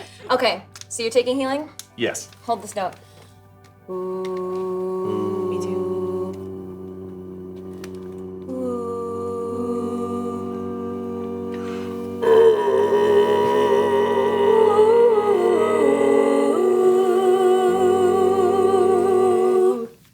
You're healed! I'm not gonna have to do that every time. Yes. So that's 2d8. Plus That is spell very casting. strange, says Ursoon. Oh, I shouldn't have rolled that myself. No. That's a 7. Okay. Okay. I'll take it. Yep, not terrible, but Not bad. not great. Part of the wounds on everybody's, those who were included in her beautiful song, prayer of healing, your wounds close slightly. Slightly. 7. 7 hit points. Oh, okay. I mean, we're pretty Might be low low. level. That's not bad. Okay. Yeah, Okay. it's not bad at all. So is that 7? Yeah. As everything now seems very calm. The river is still flowing rather rapidly, and as you can see, your ice flow is getting much smaller. It's now getting to be a bit crowded. I was gonna say, how many raw meat are on here? I mean, it's basically every bit of this ice flow is currently being used. Is by it is someone. that ice flow in the back within 5 feet? Yes, it is. I'm gonna shape water and connect them. Great. Nice. So yeah, perfect. Great spell. Great. It's an amazing spell, especially in the Arctic. Ursoon and as soon as you do that, Ursoon and Olivar kind of hop over there to keep themselves safe. Why does Ursoon keeps a He's a loner. tight rein on Everybody's Olivar? standing now too, right? Yeah. Oh yeah, probably. Olivar is his savior. I Is that guess so. Cristobal fellow? Is that- Yes, Cristobal fell over. I mean, I think we're all up. We're Yeah, out of we're combat. standing, Grenlick sits on the edge of the back and just starts sort of splashing some of the river water on his body as he seems to be washing the blood from his fur. Yeah. Yeah, that's what Otto is doing Bloody. too. They go to the edge and they like put one of their wing in the river, then their other wing in the river, and just kind of like blood themselves. Bloods. It is clear the other Ursoon or the other Sokka are rather tired. Yeah. They clearly were. This battle took them a lot. And Drek, before he sits down, says, "Are you okay?" I'm okay. Are you okay? Yes. Surprisingly, I was not hurt at all. Oh, that's great. You seem hurt. I was. I feel hurt. I feel okay. I think I'm okay. I think I'm gonna be okay. I'm glad. Do you still need heal? How do you look right now? I have 4. I'm just down 4 hit points. Okay, so you look pretty Yeah, good. I'm pretty good. Great, Bruce. I think I just maybe need to rest a little bit. Yes, and Drek literally just sits down where he's at. Yes, we should all rest. And Ursoon sort of yells backward, "We will stay on the ice floe for another day at least." Wow. Alright. Okay. Although you packed lots of food, right? Yeah, everybody has rations.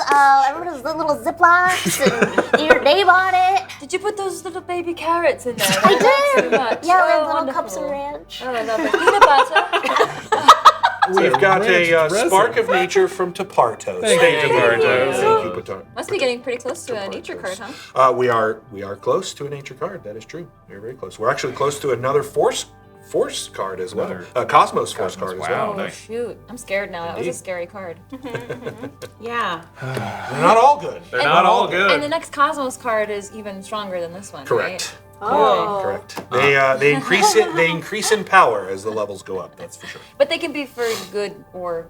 Yeah, Yeah. it's kind of True chaos. it's kind of a tricky situation. Yep. Okay. KoKo, did I miss something or did you teleport back there? Did you teleport her? I did. I saw those beady red eyes. Yeah. And I just did it. Have you ever done that before? No. I'd never really tried that before. It was so fun. Have you seen others do that in the Feywild, perhaps? Have I? Yes, I think so.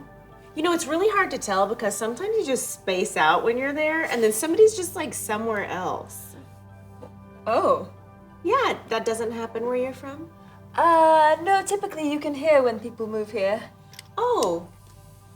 Oh, how about you? Have you ever seen somebody teleport before? I have, yeah. I mean, Oh, you sound so... well, no, I mean, Do you teleport too? no, definitely not. It is a spell. Yes, I mean, yeah, I Do you have that needle you found in the workshop? No, because I you use it on do. your eye, are you? May I have it, please? Sure. And I'm gonna take the needle from her and look at it with my dark eye. Your eye is looking It's into the blind. eye. Can't see anything. Okay. And then I'm gonna take a strip of my fur and sew an eye patch. Okay. Make a sleight of hand check or a skill. Do you have proficiency with? I have performance. I have sleight of hand. Okay. You didn't take sewing at character creation? Yeah. Oh, people It's strange. You don't really know how to sew all that well, but when you're using this silver needle, it's as if the needle is imparting the knowledge that you need to sew as you do it, and you start to realize that this particular bit of hide that you have, the needle seems to be very effective at creating what you're trying to make. And sure enough, after 10 minutes, an eye patch, I assume, is what you're creating. That is what I'm attempting to create. Look at that. I mean, Sounds it like works Jeff is even here. better with the shirt. I know. It's I know, right? You wouldn't think it works, but it works a lot somehow. of eye patches on the dungeon run. Oh my goodness, Cristobal, that is a beautiful eye patch. Wow. And it is, despite being made from wool, like hide, it is quite well made. Your sewing skills are getting so much better. Did you want me to hold that needle? If it's all right with you, I would keep it. Perhaps I can improve what okay. the hide you are wearing and the hide I am wearing. That would be so great. I would love that. So I wonder if your eye could see through the eye patch. It can't. What, sorry? It can't. But you could see through... It can't. Oh, can I ask you? Does it hurt? No, there is no pain. Just I cannot see. You seem like sad about it. Oh yeah, because I cannot see. But you can see out of your other eye. But I cannot see. It could be temporary. We don't know. So I appreciate all of you trying to comfort me, but I cannot see. yeah. So if you will excuse me, I'm going to sit over there and sew some hides. Okay. And Cristobal is going to take the hides that he's wearing, and if KoKo will give him the hides, and just kind of go to the edge of the float and start working on the hides to try and make them more of... It's very clear to you as you begin to work on this that there's something magical about this needle. Because your ability to sew, it sort of just pops into your head. And like, oh, I should do a cinch here. I should double sew here. These things are not anything that you've ever learned, yet they pop into your head. Can I cast Identify on it? Absolutely. So- It's a minor magical item, so this one I think you can just no. It's a. Jared's not here. It's fine. Yeah, Jared's not here. I told you I got you. And if Jared yells at me, I'll tell everybody. And then, Dad's not here. Dad is not here today. And it is a silver stitch needle. Cool. What it allows you to do is essentially you can take cloth and transfer it. So if you had for example, if you wanted to change your clothes from cloth to wool, you would need an equal amount of wool and could transfer that to that particular thing. Oh, interesting. But anybody can use this needle. Or just Cristobal. Anyone can use it. It imbues the knowledge of sewing into the person who's using it. Yeah. So This is just going to make us want to shear the Ramhidi more, though. By the way, I do have a question. I'll give you some cotton. You can have this wool. It is cold, Yes. yes. so that's a problem, right? Yes. Yeah. It is still fairly cold. Yes. But it's not as cold because there's water. It seems that the it's cold is melted not as ice. not as brutal as it was when you were in the mountains, and it seems that the elevation seems to be lowering a little bit. It's getting more like a permafrost than necessarily a frozen situation, which is why some of these seem to be melting slightly. Watching Cristobal kind of go over to the side, I'll whisper to the rest of you that, like, I mean, I've seen cursed magic items. It happens from time to time. When people are mages, you come across things that are just... Well, I've never seen anything do anything like that. I don't know. A skull is not to be messed with. Do you think I know that we've been keeping some stuff secret from, Oh, right, yeah. Should we ask Oliver? Maybe Oliver knows something about the... Yeah. I think I'd feel a little better doing that without, like, Asun looking over his shoulder the entire time, because... I could just distract him. Well, just because it's like... I don't know if you got that vibe too, but... And I get it, they're desperate to fix their home and to make things all right again, but... I mean, you notice that they only seem to care about Oldavar, not anybody else. It is true. It seems almost, well, it's not rude, but it is odd. It's single-minded. I mean, I suppose, but... What do you think, But people Saint? like that, he could do anything. I think it's worth a shot to ask Oliver, but I also think it's, it's an item from a god, perhaps. So I think just listening to it and observing its power might be the best thing. I mean, it made the storm go away. So when Oh, we that's took it, right, that's all what the you ice said. went away and the clouds went away. So whatever it is pretty powerful. I mean, when we interacted with it the one time, it took away Cristobal's sight. So I think poking and prying into its ancestry might potentially make that happen again. Yeah, we should be careful. Maybe we should cover our eyes first. Oof. Oh. But he seemed to be able to see in the dark now. I think that's a very good thing. Right? That's quite the bright side. Yeah, it's the bright side, but I mean, I certainly take some adjustment, and it is pretty weird. He seems very sad about it. I feel bad for him. That's why I wanna fix him. Because he's sad. Well, sometimes when we're sad, the best thing is not to fix it, but just to let us have our space and to listen. I'm gonna give him some space, and then I'm gonna see if he'd like to eat some dirt with me. That sounds good. It'll probably make him feel real good. Make me feel real good. You want I some? love that I dirt. love dirt, yeah. Okay. There's still worms in it. There's still some worms in there. Worms are the best part. Thank you. It'll make you feel so good, Val. Just try it. Just try it. Oh yeah, promise try it'll it. make you Val. feel Did you refill so this? rejuvenated. Nope. These are the same old worms. You know what's funny? The same ones. Is they seem to multiply by They're pretty chewy. themselves.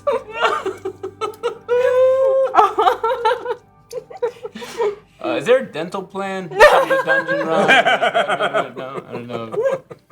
Okay. The Patreon would provide us with a dental plan. I know we'd all appreciate it. Okay. And KoKo offers some to Drek, of course. How does it taste? It tastes like a worm? No, it excuse me.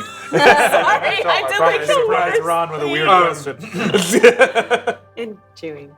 It has a similar texture and similar taste. It's sweet as you bite into it, and it feels refreshing and rejuvenating. Yeah. So it tastes like kind of like a gummy worm. What's a gummy worm? Oh, it's like when you take a real worm and you dip it into like a lot of nectar and you leave it out in the open air, it congeals, Wow. and then you eat it. A gummy worm. You should make those and sell them. I should. That's a really good idea. So Drek had some worms. You just did. You eat worm? And the dirt. It'll make you feel good. Just do you want to try I trust you. it? Aw. And he takes one as well. Doesn't take Well, Oh. And goes around, and KoKo goes around to the other members of the party and the Romhidi and offers dirt and worms. The Romhidi seem to not be. like we eat They're like, grass. we eat plants. We're good. Only. Herbivores. No. Definitely violence. Not what Yeah, no. Ursuna also refuses, and so does Crumley. Okay, I have them here if you want. Change your mind. Any sign of the big blue cat to the north side of the river? Make a perception check if you'd like to know. I would. Such a good. Oh, Advantage, that blue disadvantage, cat. Straight Valcorio, you have advantage from Idaho Judd. Thank you, Idaho Judd. We also have a Spark of Cosmos from JT Justice. Amazing. We are that much closer to our next Force of Cosmos. That's a nat 20. Nat 20 on a perception check. Now that you're looking around, Val, you're starting to notice that the terrain is changing. Okay. It's moving away from frozen ice type land and more of like a permafrosted frozen forest. Okay. And the trees are large and spindly, have no leaves, and are of that beautiful dark brown wood that you saw in the workshop. Okay. Same color. Okay. I mean, But no sign of the blue cat or any gnolls or really any danger at all. it looks like we're starting to enter the Darkwood, I guess. I'm sorry, I'm still having a hard time wrapping my head around this. It's been the weirdest, worst couple days ever. Well, at least we have a purpose. Yeah. Do we, We though? do. I mean, do we really know for sure? We know that the forest is very sick, so we're gonna go fix it. And maybe that'll help the decay that's happening. I mean, you've seen it, right? Like the Lakota, they have like this black ichor coming from them. The gnolls are acting real messed up, and apparently that's not like how they are. It seems Are they usually nice? Well, I don't know if they're nice, but they're not like forever hungry. They get full Like, normally. you know, so if we can help whatever is happening, then maybe everything is connected, because everything is essentially a cave system, is what I'm saying. Everything has roots that go into the ground and is connected to other things. That's very convenient because you lived in a cave system for most of your life. So, right? and I can go anywhere. It's true. Where were your caves? I mean, like, do you know? Like, where on the North Island? Oh, they're all around us. We're probably will know we're in a river. They're just everywhere. Okay. I've seen some of those too. Yeah, caves. In the Feywild. Yeah. Like in trees and things. They go down.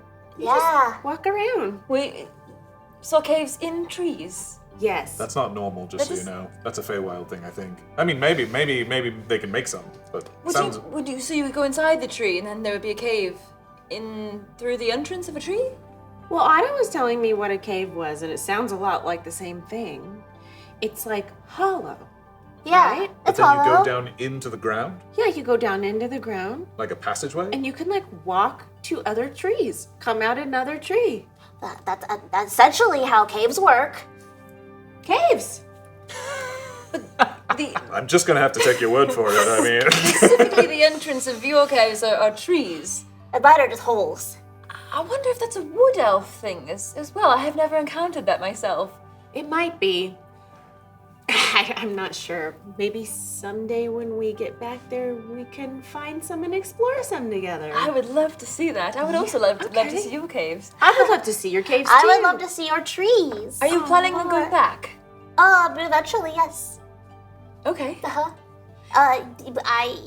It's so far, and I have so much to do on the surface. So not for like a while, but eventually I would love to go back. I guess I'm having a hard time. I mean, you all seem very nice. I'm very grateful for the healing, for the help. You know, For the stabbing. for the stabbing. much You're very good at stabbing, and so are you. Well done. Yeah, thanks. And those birds, you know. I'm just you all seem to be accepting this idea so readily that it's like, okay, mission from the gods, let's go. And I'm like, I'm really having a hard time with it. Well, it's okay. I mean, it's really out of a book, right? This whole thing, it doesn't seem normal, right? No, it's not my everyday. But the way I see it, if it's a dream, which it's not, it's real, but if it were a dream, Might be. I mean, maybe. I kind of hope it is. No offense to all of you. But if it is, or not, we're here now. I mean, we can think about going back or what we're running from, but that doesn't matter because we're here now on this iceberg. And there was a rock with, or ice blood glacier happened, right? Yes. You know, we're surrounded by Rabhidi. Like, so for me, I can't think about. I'm having a hard time thinking about the past because I'm so concerned with right now. Also, Val, to be honest, Just me though. That's not. I mean, to be honest, I don't know that I am completely on board with the whole the gods are telling us to do this. It just, I don't know, sometimes it doesn't really help to question things. And we're kind of, so many things have been happening that we just kind I do understand. I do understand, and I see the value at times of having a go with the flow attitude, particularly in the middle of a river. But Yeah. I have people that I care about. I have things, problems. that I don't know if I could do anything about, but the fact that I just got whisked away, literally like yanked out of and pulled away from, But Val. leaves me wondering if they're in trouble, and just because some god somewhere decided that I won the lottery today, that now my family is in trouble. And I'm not saying I could do anything about it. In fact, I'm probably the exact wrong person to help them. But still, the fact that I can't is driving me nuts. But Val, I think we all have people that we love and places that we'd maybe rather be than here. And we were all yanked out of our situations unexpectedly. And here we are on a floating iceberg. Did you have a sibling that you loved as I love Sansa? Yeah, I got 2. Any of them twins? No, thancfully. Easier.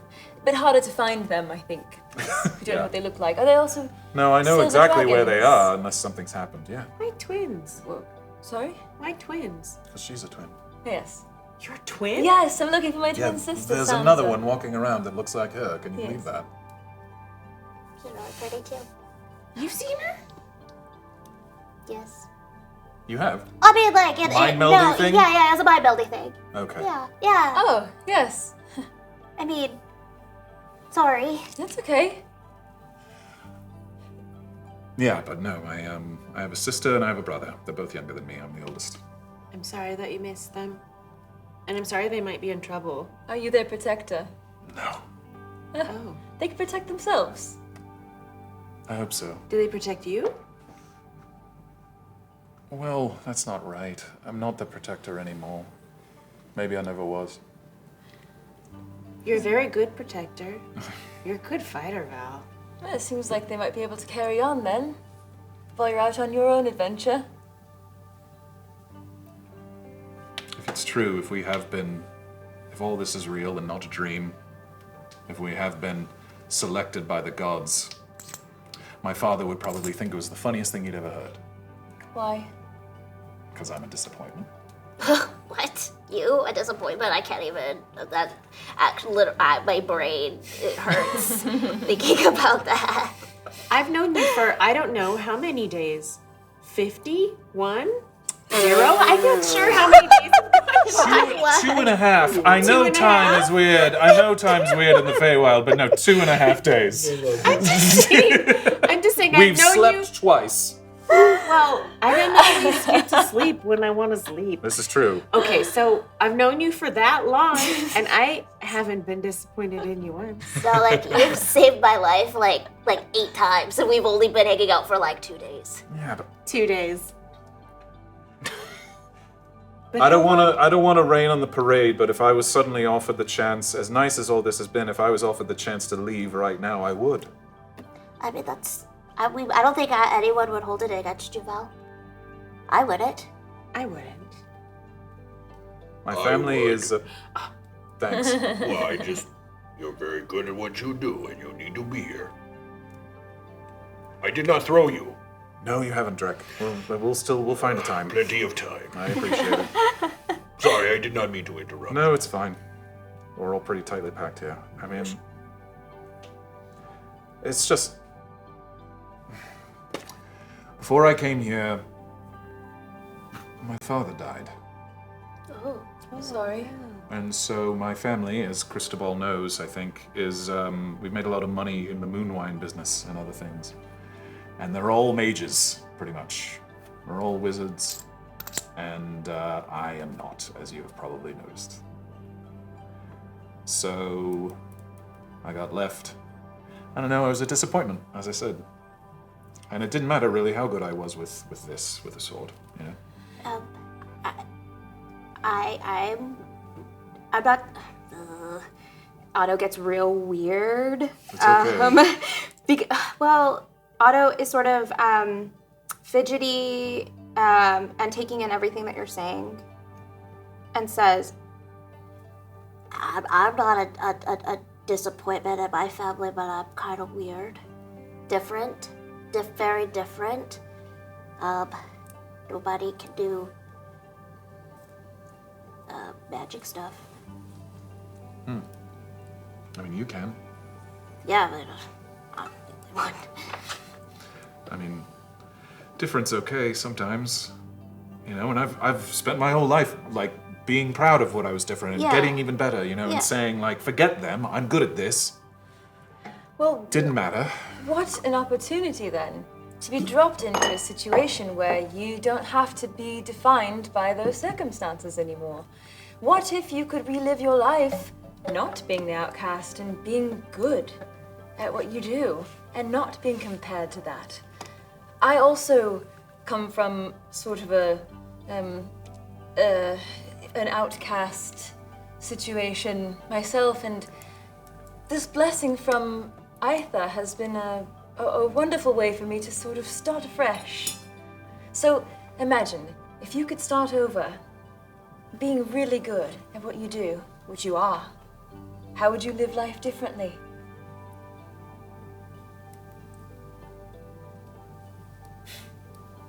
I don't know. I mean, whatever. I appreciate it. Thank you. Thank you. You're very nice. I try. Do you want another worm? Yes. I must say, this is. Meeting all of you has been the single most. I think the word you used was weird thing Yeah. I have ever experienced. Is weird mean good? Weird, can be sometimes. I think weird is pretty good. Oh. Weird is subjective. It's either. Well, you are all weird, Thanks. Thanks. and I am glad you are here. You're weird too, Drag. Yes. Well, yes. Different. Yes. Weird. Yes. Weird. Drek is weird. Saint is gonna go sit down next to Cristobal and pat him on the back, but as she does it, she of course forgets how heavy she is and kind of, Almost knocks Into you. the river. sorry, I'm just trying to. Are you okay? Yes, Didn't expect you to knock over quite so far. I'm very slight. Cristobal, you see one of the chunks seems to have pushed off the edge of the river and getting closer to KoKo, can you help me yours. get that actually closer?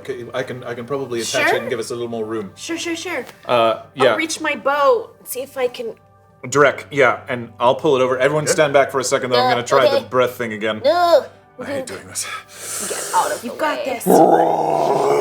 And it twice a day. And sure enough, yep. Ice breath to kind of it cinches- ice weld it Yeah, together. and it certainly creates some connective ice tissue, I suppose, to enlarging your particular ice form.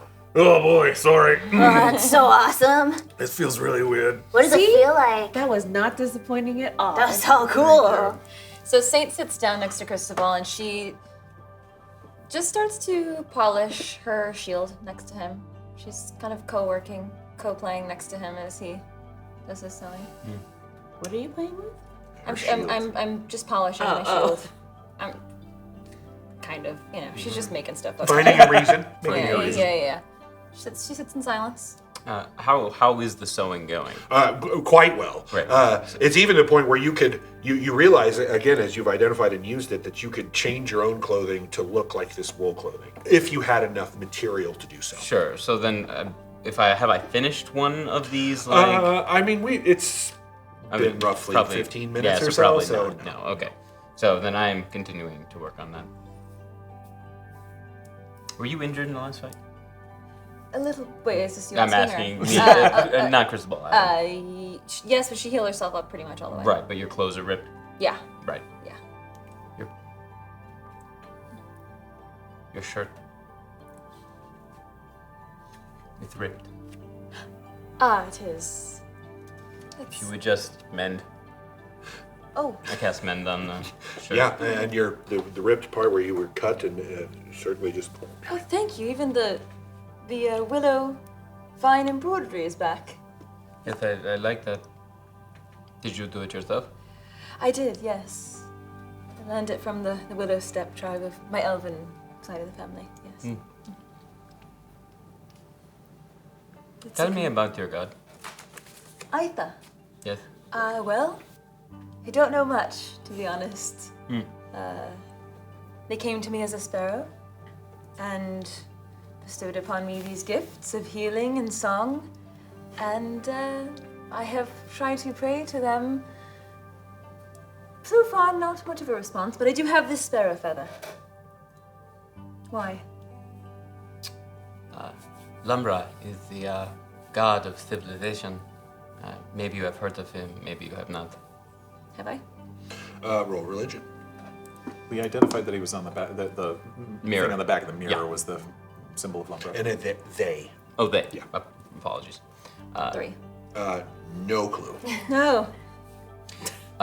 They are the god of civilization. They are Southern Island god? an old god. And I take out the mirror and I show Saint the back. They say that Lumbra was mad, crazy, insane, and it is often symbolized by duality, the two different sides of the same coin. The madness, or the god is The god. just represented. The god is represented that way. When he mentions it's an old god, in your head, oh right, the chalice. The constellation, the chalice. Did we all saw those? I have notes about it, but I can't remember what I saw. We saw them in the tower, You saw but them you in the the one tower. who saw but them you in saw the them sky. at night. Yeah, on the ice floe. You saw them in the sky at night. Okay. Because it was your own knowledge that was imbued to you by the god that pointed them out to you as you were looking in the night sky. Okay. I ask you this because your god seems to have bestowed upon you gifts. Healing, sparrows that fly through the air and aid your friends. While this god has decided to take the sight from one of my eyes and curse me with a visions when I look into the mirror.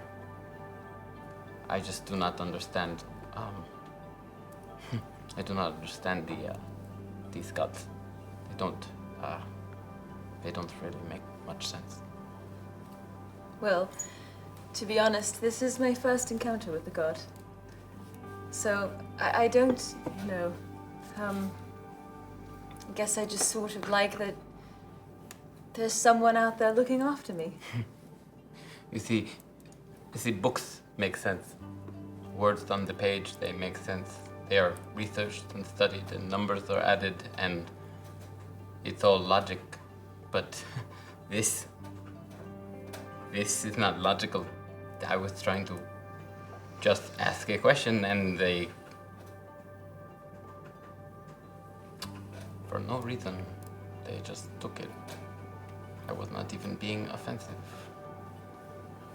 Well, I guess we can only hope that there is some greater purpose, right? Nothing will take away what you're feeling right now, but at least we can try to look on.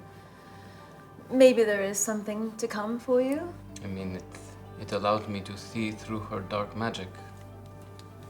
Well, and also, the moments that you look back on in your life, or that you will look back on in your life, how often are they based in the logical things that happen? Isn't it sort of the random magical things that come about that you remember, that mean something? Yes, I suppose that's true.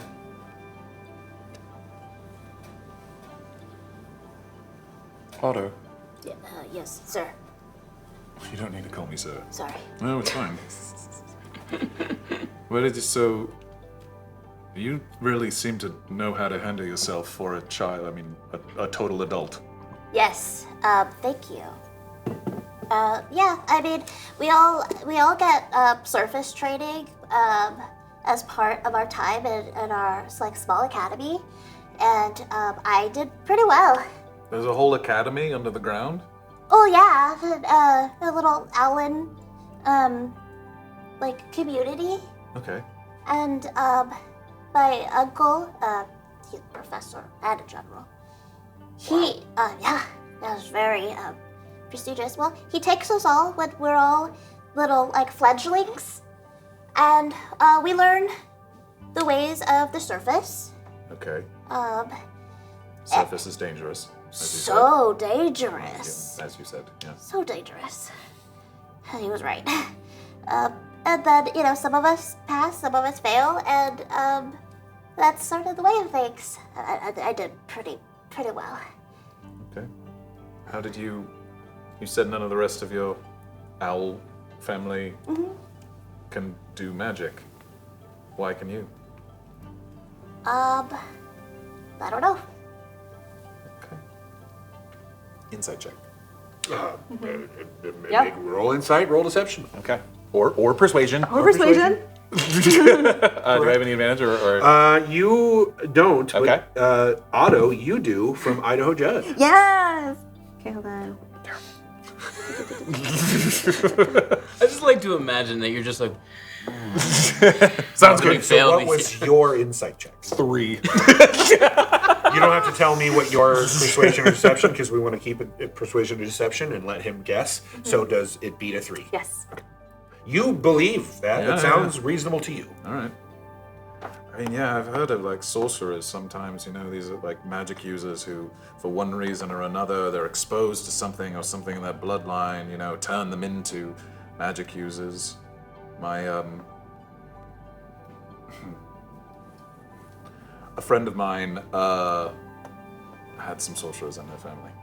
Oh, were you close to your friend? Yes, very. Is that who you miss? Oh, that's a loaded question. I hope she's okay.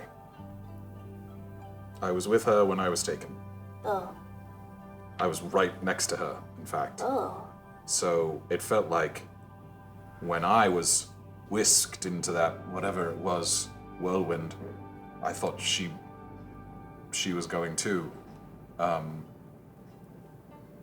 She's my ex. Oh. That's complicated. Yep. What does X mean? Well, we were engaged to be married, and now we are not anymore, and we are not married either. Oh, you lost your pair. That's a very romantic way to put what happened, but yeah, sure. I am sorry. It's all right. It happened a few years ago. This is a very small ice floe. Sure. Yeah. We're all, I mean, what I love is it's grown in size a bit, and no one has moved to the empty space. They're all just like, no, it's still cold. It's still cold. Yeah, good point. Stick close to the sheep. Cristobal know who he was engaged to, and was it a royal? Roll history. Fair. would this be Roll like- gossip check. Would it, Yeah. would it travel across the... Oh yeah, nat 20. Oh no! You would, absolutely. Of course I would. So- Of course I would. All right, I'll start, and you tell me when to stop. Okay. 20. Dang it. Cristobal, Okay. Cristobal's just like. Let me get out my notes. 4 years ago, Valcorio, who is the oldest son of a pretty successful family, as he said, was engaged to be married to to the daughter of an Aasimar family, who's also very successful. They were kind of merging their families, and then things went bad right before the wedding, and it didn't happen. Okay, stop. It is rumored amongst the royals that they were attempting to merge their families to gain foothold against the Gith families. Foothold against it. Got it. So it was pretty public, because it was going to be like a Charles and Diana situation, Right. and then it blew up. Not literally, but Yeah. So it wasn't a marriage for love. didn't say that. Do you want to say it right now? Are you asking? Cristobal not saying any of this. No, out loud. The rest of you don't know this. This is just what Cristobal Literal knows. no idea. You guys have no and understanding I of any of wouldn't. that. Yeah. Cristobal just loves Yeah. to spill the tea. Yeah. Cristobal just Give loves Cristobal to be involved. 10. Yeah, We all love gossip. the hot goss. Yeah. What was I saying? Sorry. No, it's okay. Before he rolled a nat 20 on history check, I forget everything. She died. Oh, wait, no, No, you were no. sorry. She died. In my mind, that's what just came out. The Sorry. love died. The Yes, love the died. love. Thank you. Sure. But So she was whichever there love. when you got spooked up. Yes. And so, hope she's okay. Hope my family's okay. yeah, as I think I said, things haven't been going great. Maybe because of this. Maybe it's tied to all of this. I hope it is. I hope I can actually do something because I'm not a good businessman. I'm not a good wizard, and I'm not a good businessman. And so I'm not much good to the rest of my family. You are a good leader and you are a good fighter. Stop it. What? I'm sorry, I'm gonna compliment you into oblivion. It's just, I don't know. I feel like I understand where you're coming from. You know, it's hard for me to watch you talk to yourself in the way that you wouldn't talk to any of us. I mean, I'm assuming. He kind of talks to us. Do you? You're super nice to me. But he still calls you Owlboy. I am an owlboy. It's a fact. That's a good point. I'm just saying from where I'm from. Well, I kind of made this up, but from where I'm from, it's not the best sign of respect. I'm sorry. What is? KoKo, I'm sorry. Octavius, Saint, Drek, Cristobal, I see you over there listening. I'm sorry if I've ever called you Elephant fancy girl? boy, wizard, elephant boy. woman, Wizard boy. wizard Did boy, you call me? bear man. Oh. Yeah, but there's That 3 is bear just man, true, so yeah, right. It's not true. Accurate. I'm not offended personally. I don't know. I haven't really had to learn a lot of names before. It's It is hard. There's a lot of us here. When- I have no idea what the Rumhidi's individual names are. I wasn't gonna say anything, but I only know Oliver's name, and maybe Capre. Samantha. That was Did you say Samantha? Yes. You haven't met Samantha yet? Did somebody call me? The Rumhidi tend to keep to themselves. They seem very sort of a scared race. So they seem to very much keep to themselves, and they don't even seem to be paying attention. More so as they are maintaining, the older ones are on the outside, keeping the youngers inside and keeping them safe. Also, I mean, this is gonna sound bad. When you're rich, you don't really have to learn that many people's names. It's one of the nice things about being rich. They'll just forgive you most of the time. So, this is underground question. Hi. What is rich? That is the same question that I have. Oh, you have a question too? Wild question. Okay. and Val explains capitalism. Many charts in the ice. It's so complicated. What is rich? Is it important? Yeah, it's very important. Money. Money? You don't have money on the ground? But how do you Why do we need money? buy things from each other? I traded We flowers. give them stuff. I've traded We in trade. acorns. Okay. And sometimes eggs from underground chickens. Eggs, yes. Yes. I will pick Rocks? up large rocks. I was just going to say that. Oh, and these. And I have gemstones. Whoa! Yeah. On you? May I? Yeah, sure. They're Those just are the rocks. prettiest rocks. I mean, they're fairly large, and they look like what gems are they? So it's just a large sapphire. Yeah, I mean, to you, the guy's like, Cristobal and I will go, what? That is the prettiest rock I've ever seen. That's my favorite rock. It's Yeah. like you can almost see into it. Yeah, it's my little galaxy rock. That's what I imagine the sky to look like. Yeah, I would look at it.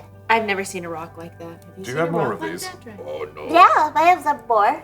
Wow. Yeah, you can have it back. Thanks. Do you have those in your home? Sometimes, sometimes we'll go, digging around and we find them. Oh. Those can be used in creating things. What do you Or create magic. with them? Oh. Sometimes. I just meant you could attach, especially that one, you could attach it to the end of a dagger pommel. Oh, You could imbue it with magical energy. well, this is my special boy. Did you just hear what Cristobal said? You can imbue it with magical energy. I could put my magic inside of this? That is what these are. And he holds up his much smaller rings. Much smaller rings. Really, yeah, Half just a more, carrot. more like this size. But you notice as whenever he casts spells, these rings glow. Wow. They are one of the ways I channel my magical energy. A gem that size could channel. So I can't even fathom. Is there, so I haven't had magic for very long. I wasn't born with it. It just kind of happened one day, kind of like what you said about your Misty Step. Yeah. Your flicker thing. Yeah. I just could do it stuff. Bahatha. Yeah.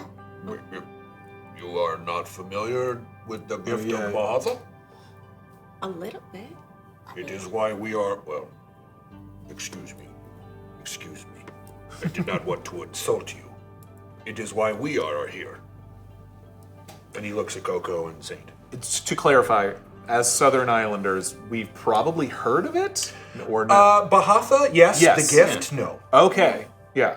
Yeah, I mean, Animus is Right. I mean, it's been 300 years, Right. so though you understand that you are the first two to really come from the South Island to the Northern Island. There are rumors that the Northern Island is filled with bestial people, talking animals, and that it's a wild landscape with no order and all chaos.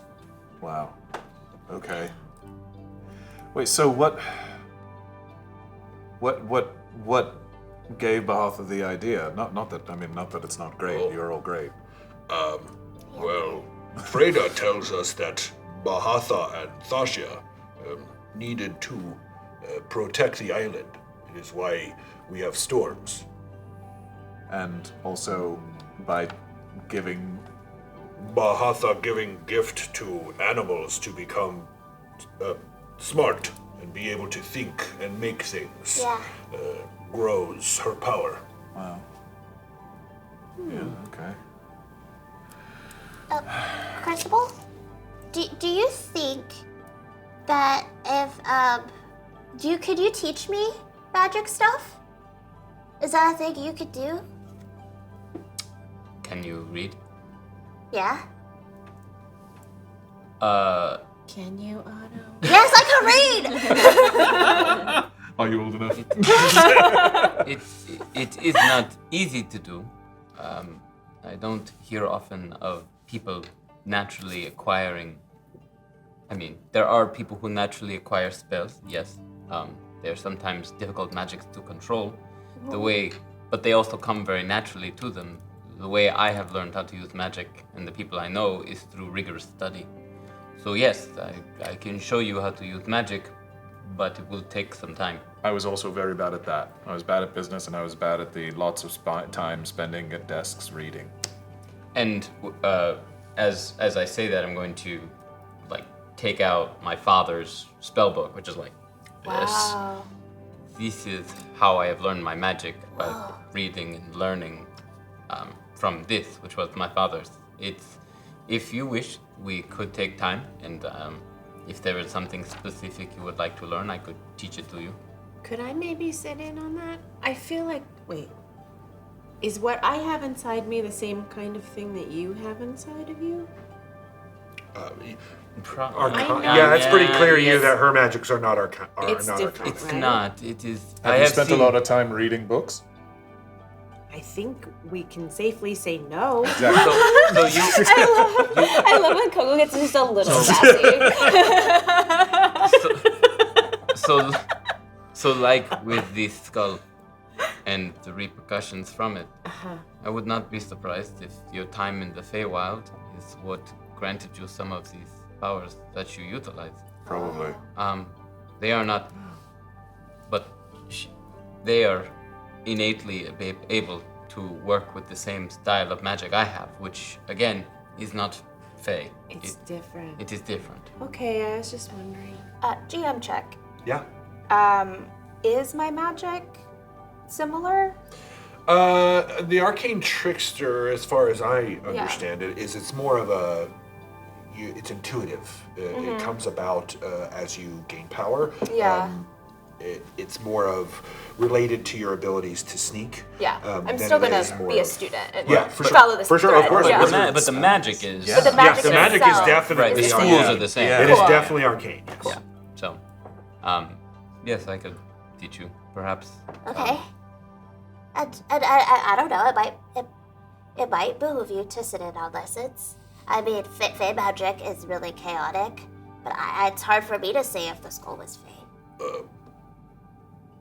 You keep saying this word, Fae. Oh. Wild. What is that?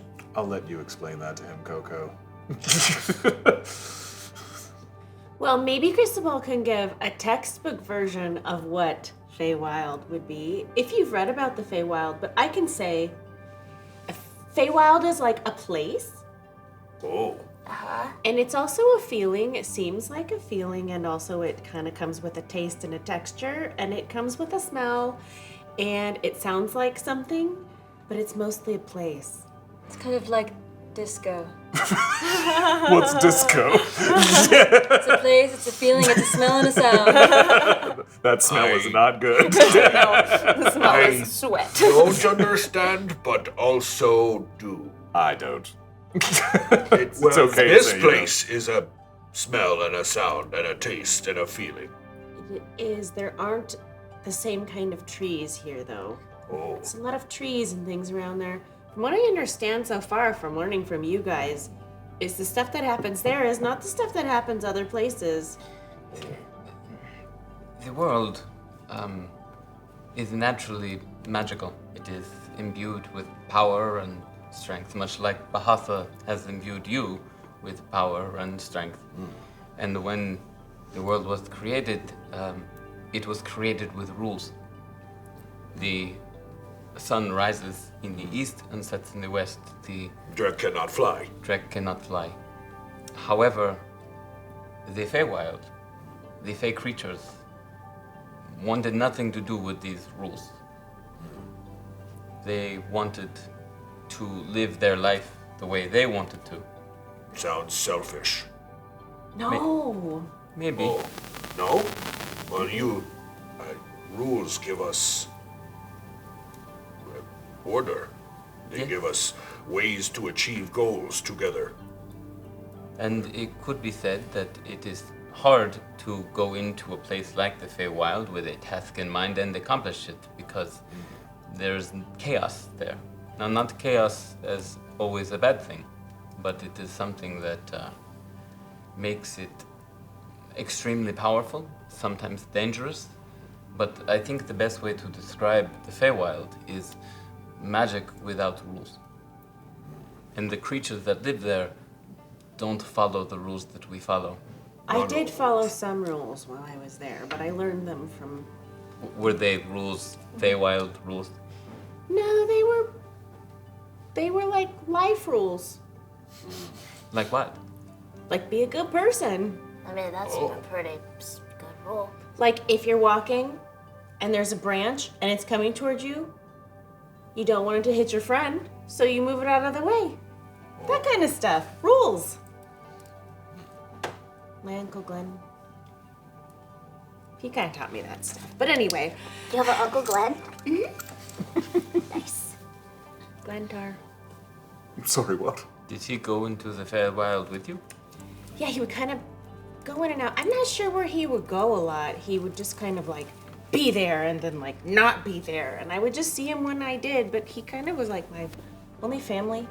Was he also a wood elf? No, he was a centaur. Oh. Wait a minute. Glentar. Glentar the centaur? Yeah. Well, do we know what a centaur is? Yes. You are very aware that centaurs exist in the Minotaur Valley. Oh, okay. They're not just Feywild. They're not just okay. Feywild. Okay. That's so cool. Have you met one? Do you know him? No, I've just seen pictures of them. I've only lived in caves. But Right. they're so cool. Yeah. Yeah. He was pretty cool. We got a couple of sparks here. We got some cosmic sparks from JT Justice and Unknown Axiom. So close. So close.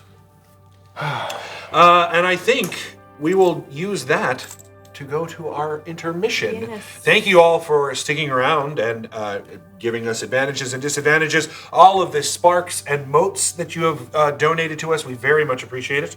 We're going to take a quick 15-minute break, and we'll be right back. Bye. Bye. I wonder what kind of trouble.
You can borrow the power of a god and influence the journey of our adventurers.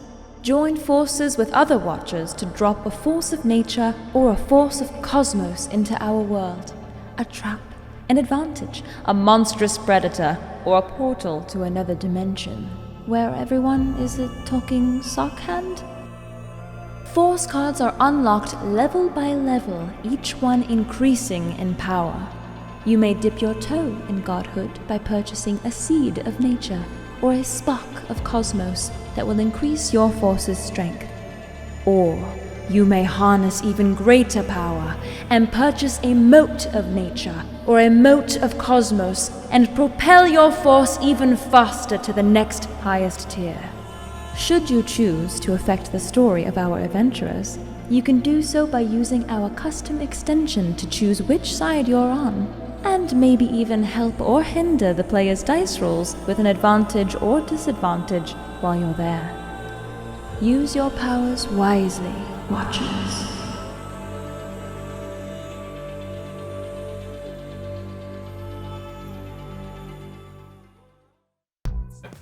Welcome back! We're still here. It is the second half of session 7 of season 2 here at the Dungeon Run.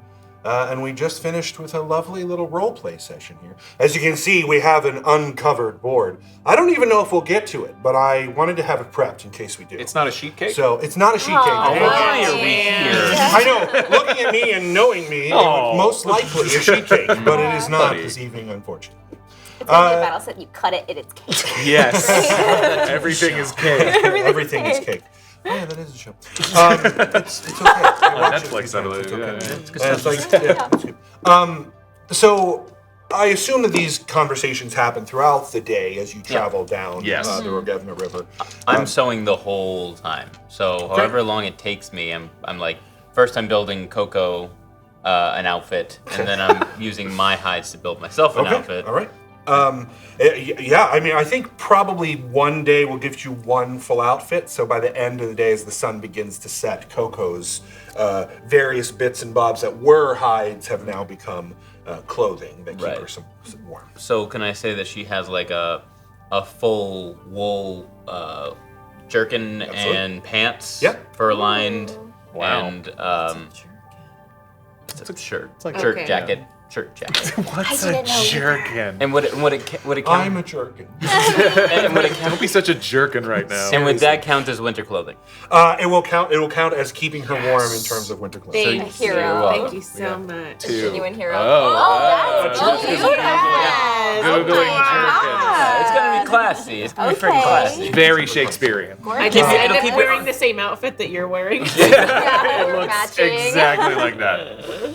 And as you float down the Rogevna, its speed maintaining throughout as it gets closer to the sea, the woods become even thicker, filled with these dark, very tall, very dark brown trees. It's very clear to all of you why it might be called the Darkwood. As the sun begins to set, Ursoon says, "In the morning we will get off this floating rock, and make our way towards Heart Home." How far is it from the river? Third of a day's journey. All right, and we're going to Heart Home, which is your people's settlement, whatever, in the woods. And Frida is the name of the person we're to see there. Yes, the Dream Spinner. What do you expect us to do there exactly? I don't expect you to do anything. Right. So you need Olivar to do something to help with the forest. The forest is sick. Okay. Will we be welcome? You have shown yourselves to be useful and resourceful and respectful, so yes. All right. And what type of gifts should we bring for your pack leader? It better be ice, because that's all we've got. I got a little staff. Where I am from, if you are to go to a court, you are to present yourself and your company and a gift to someone who is worthy of hosting you. We are not as weak enough to need gifts. Ah, that stung a little. But, okay. Maybe I will bring something anyway, if that is okay. You may do what you want. And Olivar says, "Forgive Ursoon. He is worried for his home. I am sure that Frida would love any gift that you decide to give." Okay. Strack. So this is like in the background. This very, very far from this conversation. Not that far. It's a small iceberg. Yeah, but like on the other side. Dre. Yes? Can you come over here real quick? Oh. Just like, it's like 3 steps. Hey, you know they can still hear us. No, it's fine. It's not a secret. Can you dunk me? Oh. In the water? Yeah, because I'm a mess. Let's be clear, I am a mess. Right? He looks back at Val and looks at you. Can I dunk you? He asks. He's asking. Can I dunk you? It's like throwing. Will you please dunk me? Oh, yes. And he sort of bends down and grabs your ankle. Are you ready? I'm ready. And without any kind of difficulty, you're upside down. Like 15 pounds. Yeah, I mean, It's fine. It's less cold because we're in a forest. and Grenlick, like, what are you doing? No, it's fine. She asked. He asked. It's real chill. I just need. And he dunks you in the water and brings you back up again. Again. How am I clean? I mean, yeah, it's sort of caked on you a little bit, but One more time. Okay, and he dunks you again. Makes I think And I like fluff and shake. I didn't think about. And he puts you down. How are you going to get warm? I start shaking like a bird does when they're wet. No! Why? What? Now I am wet. You made me wet now. I'm sorry. It's really a small iceberg. It is, yes. Sure. Well, at least you don't look scary anymore. Thank you. I didn't want to be, it was kind of freaking me out a little bit. So thank you. I have never seen your kind up close. We have only seen. Can you fly? I wish. That'd be so cool. Drek wish he could fly too. Right? Yeah. But I could dig a hole really well. And Drek can push over trees. Hey, that's awesome. Yeah. I have only seen your kind that can fly. Ursakka. Yes. Yeah, they're basically my cousins. They do not socialize much. Oh, but I wish they did. They're so cool. They're so neat. I agree. You tell Drek what he thinks.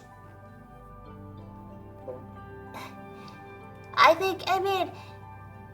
don't know. I just. What would you do if you could fly? Oh, I would fly to the center of the wood and hear Grenlick. Quiet, Drek!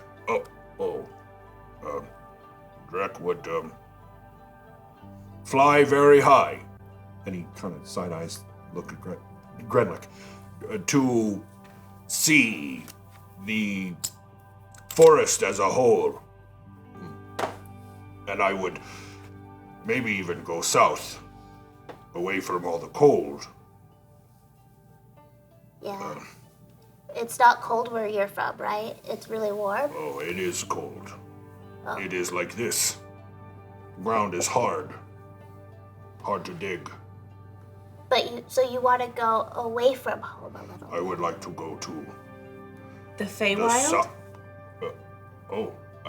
Sorry. I would go to the Feywild. I'm here. We're just all here. Yeah, we're all here. I mean, it is No a very privacy. small.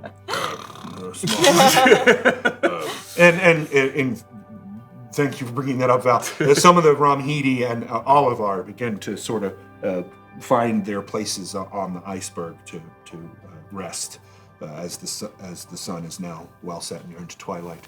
Those beautiful stars in the sky again coming out fairly quickly with there no light around. And Drex says, I would go to the Feywild, although it seems there is a lot of emotions there. There are. You might like the Elderberry Wilds more. I have heard of those. You have? Yes.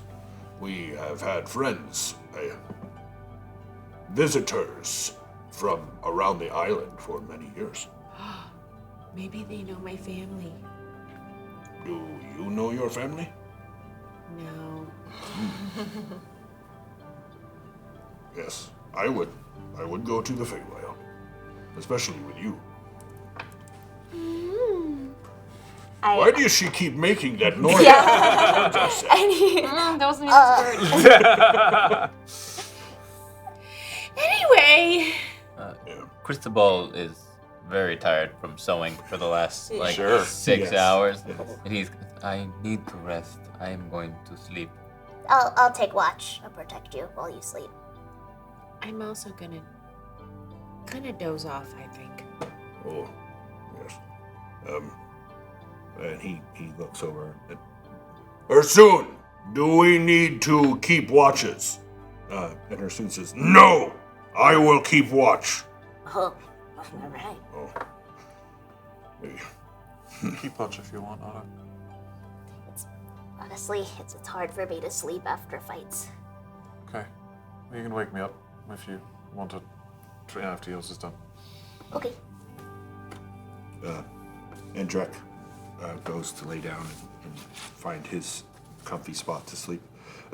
You may wake me if you need me. And he goes to sleep. Ursoon is the only one that seems to sit next to Olivar on the edge of the ice floe and keep to himself.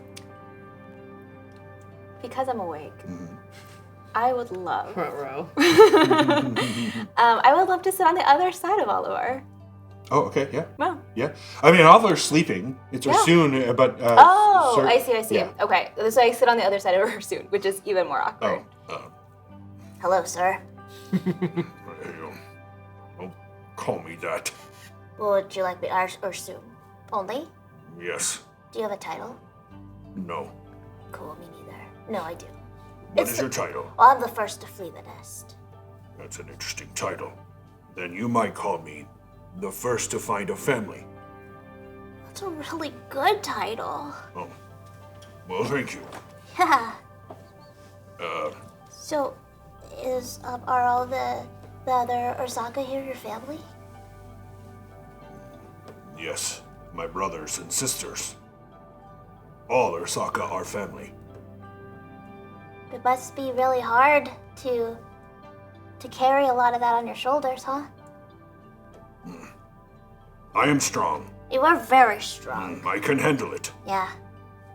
There is no one else. There's no one else that can handle it, or? No. Oh. Is that why you protect Oliver? But you don't have to tell me if you don't want to tell me.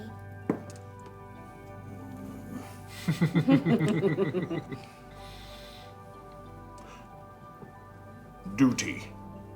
I understand duty. Yes.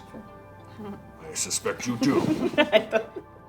Who was gonna be first to laugh? I mean, it went, my brain went We're all set for sure. Yeah, we're all in the North Island thing. You know you thought it. That was just you the know honest it. one. You know you thought it. You know. You are very nosy. I am. But I find that that's the only way you can find out stuff. Your title seems to, give away a bit. It should. You're the first to flee the nest. Yeah. Which means, It was a cave-in. you What? What? Oh yeah, the whole thing just got kicked in. And so I fled. We all have to flee. There's no, I'm very fast. I have seen you move fast. Your strange magics come from you as well. Can you see it? Fire. Yeah. So, I don't know, Kind of huffs. I huff too, and a little bit of smoke comes out. Oh. Ugh. But I think that what you're doing is really good. I don't care.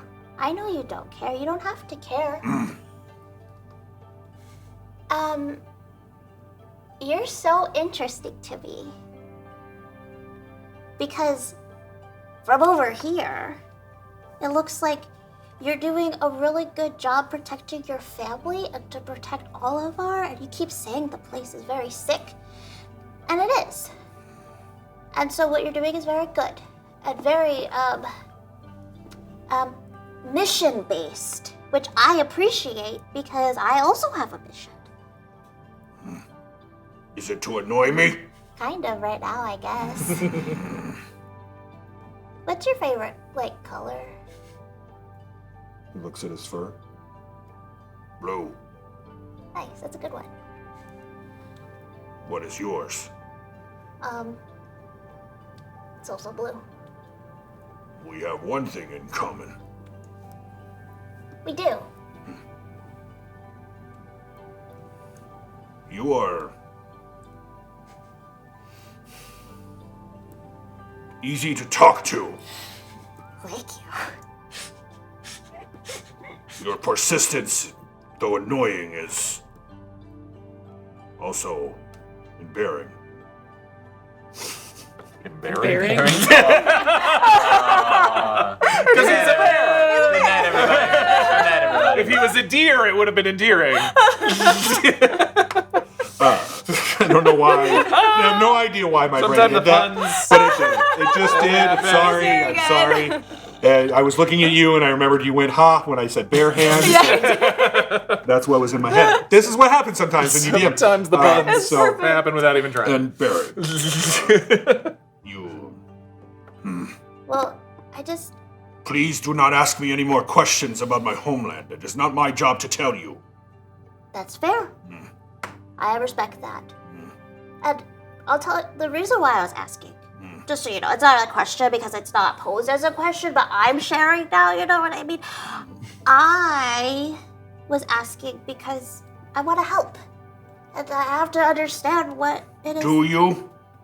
Do you want to help? I mean, yeah, everything's connected. I mean, if your home is sick, I think my home is sick. That one over there And he points to sleeping Val. Yeah. doesn't seem to want to help. Well, that has All he seems to complain about is, oh, I am not, in my home, there are things I need to do. Yeah, well, I'm sorry. Many people have died. It's okay. I think it's sort of like a soldier's burden to carry the mission. And I understand that that's what you're doing. And if I had a really good talk with Oliver, and he made a lot of sense to me. And I think that part of the reason why we're here is that accident. Right? I agree. It is the will. The will of Mahatha. Yeah. Oliver. He is very, So nice, right? very wise. Yeah. But his way is hard for me to understand. He sits around and lets others die. Freda sends us.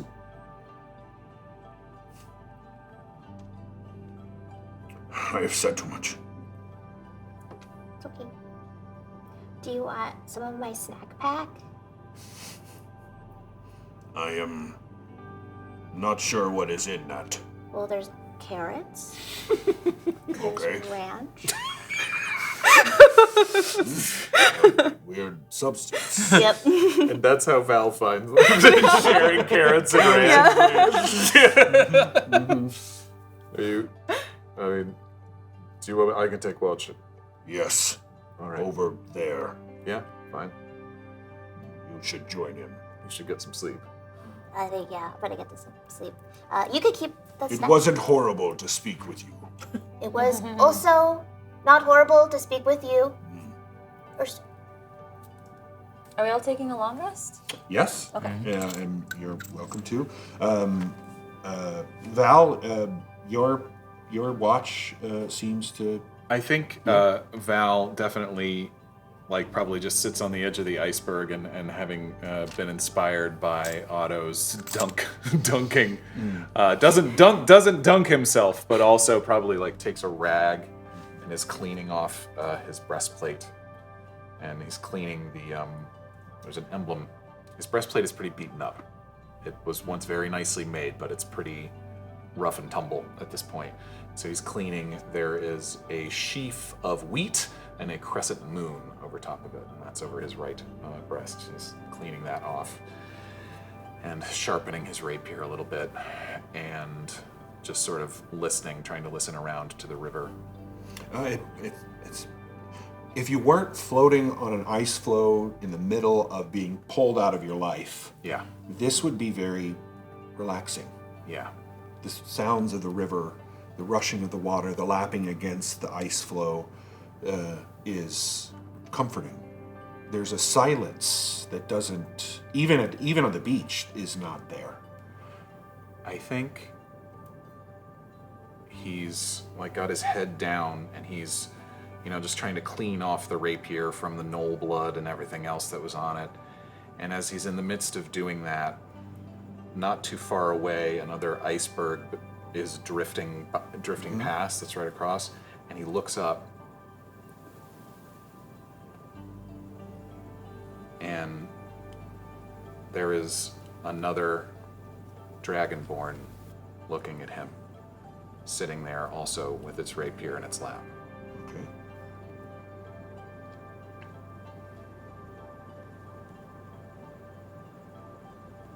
I'm not dreaming.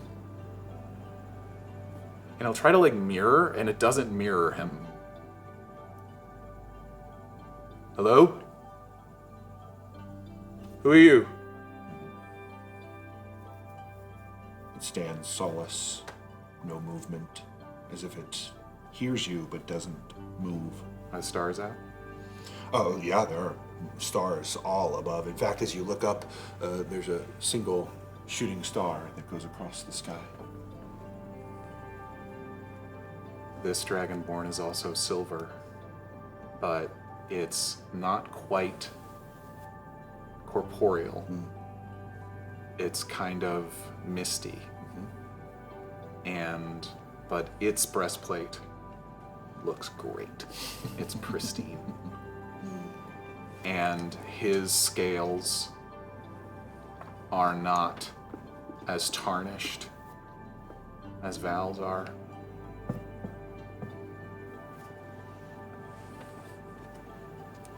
And there's a tint of silvery blue. Yeah. Almost similar to the color of your ice breath as it comes out of you. That of shimmering on this creature as the ice floe sort of floats closer to your vision. The sky, the stars out are certainly illuminating enough for you to see at least to this ice floe. What are you? There's no answer.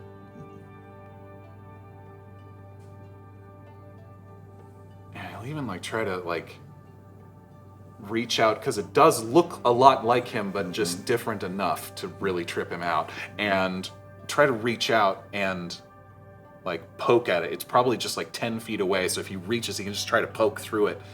And even as he gets even a little closer, as he even gets within a couple feet of it, the dragonborn whacks his sword away. In one fluid motion, just similar to what you would do. In a mirror?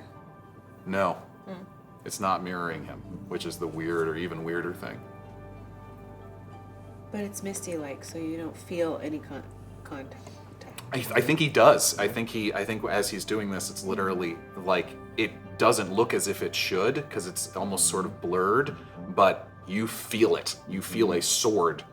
He feels a sword hit his sword and knocks it to the side almost. There's no tink to it. No. But there's definitely something that moves the rapier.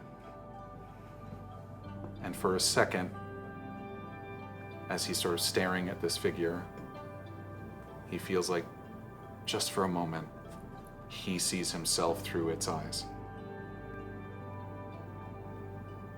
And then it drifts away and seems to just disappear. Strange. I really hope I'm dreaming. Did anyone else see that? I saw Ron pull out a beautiful mini that we didn't get to see.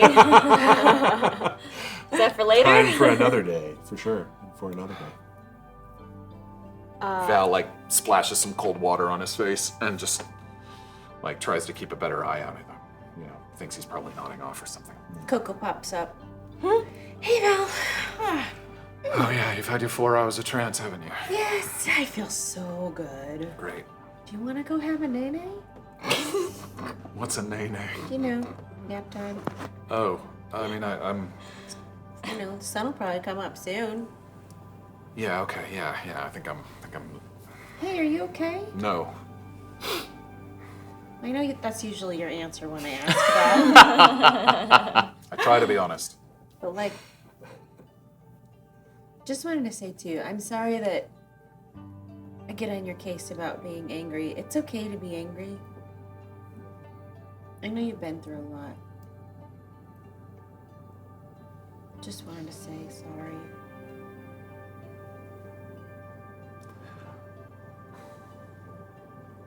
I don't know, I started to feel like I was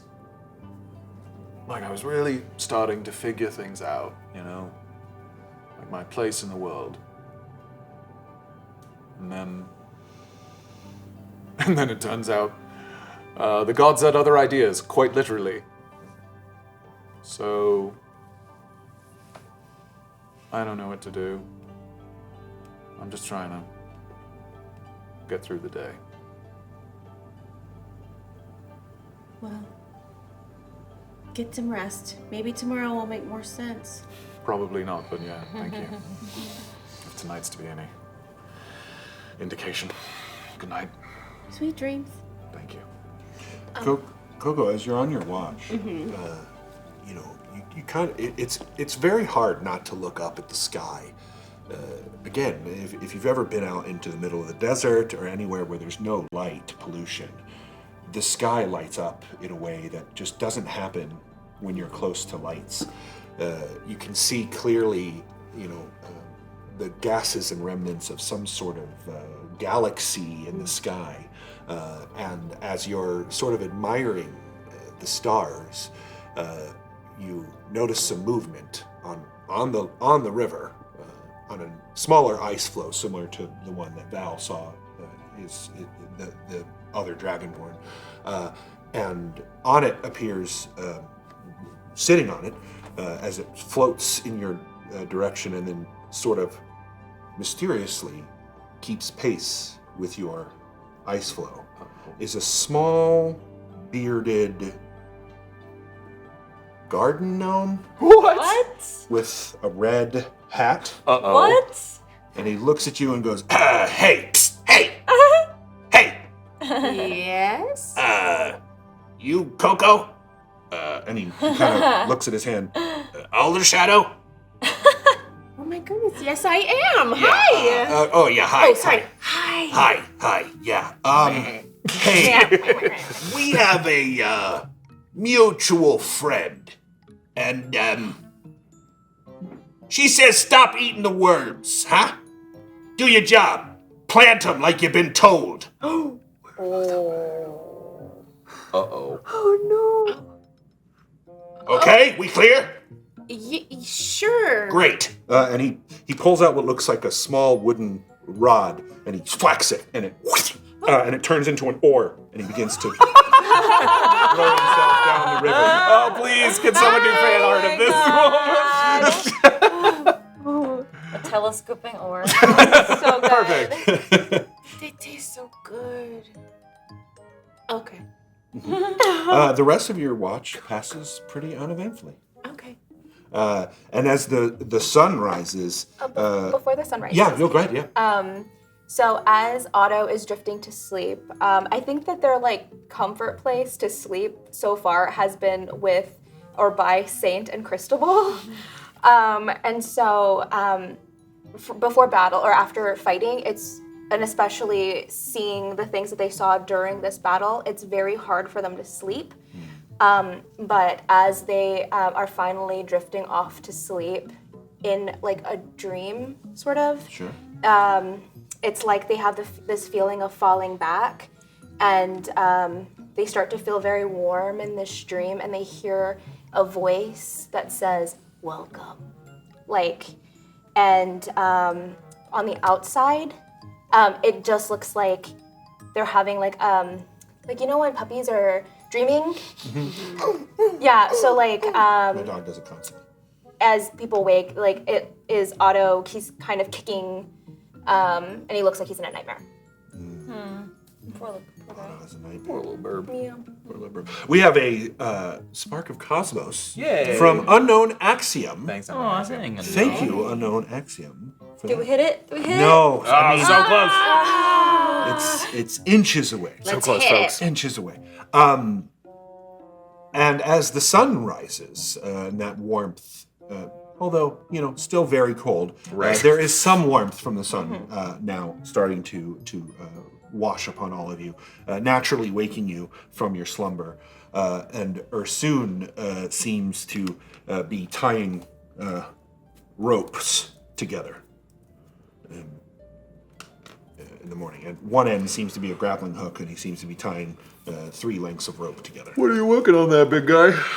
I am going to lasso us to the river, or the bank. To the bank. Yes, Okay. Seems like a good idea. we are close. Great. How does the forest look? Does it look thicker than? Definitely very thick here.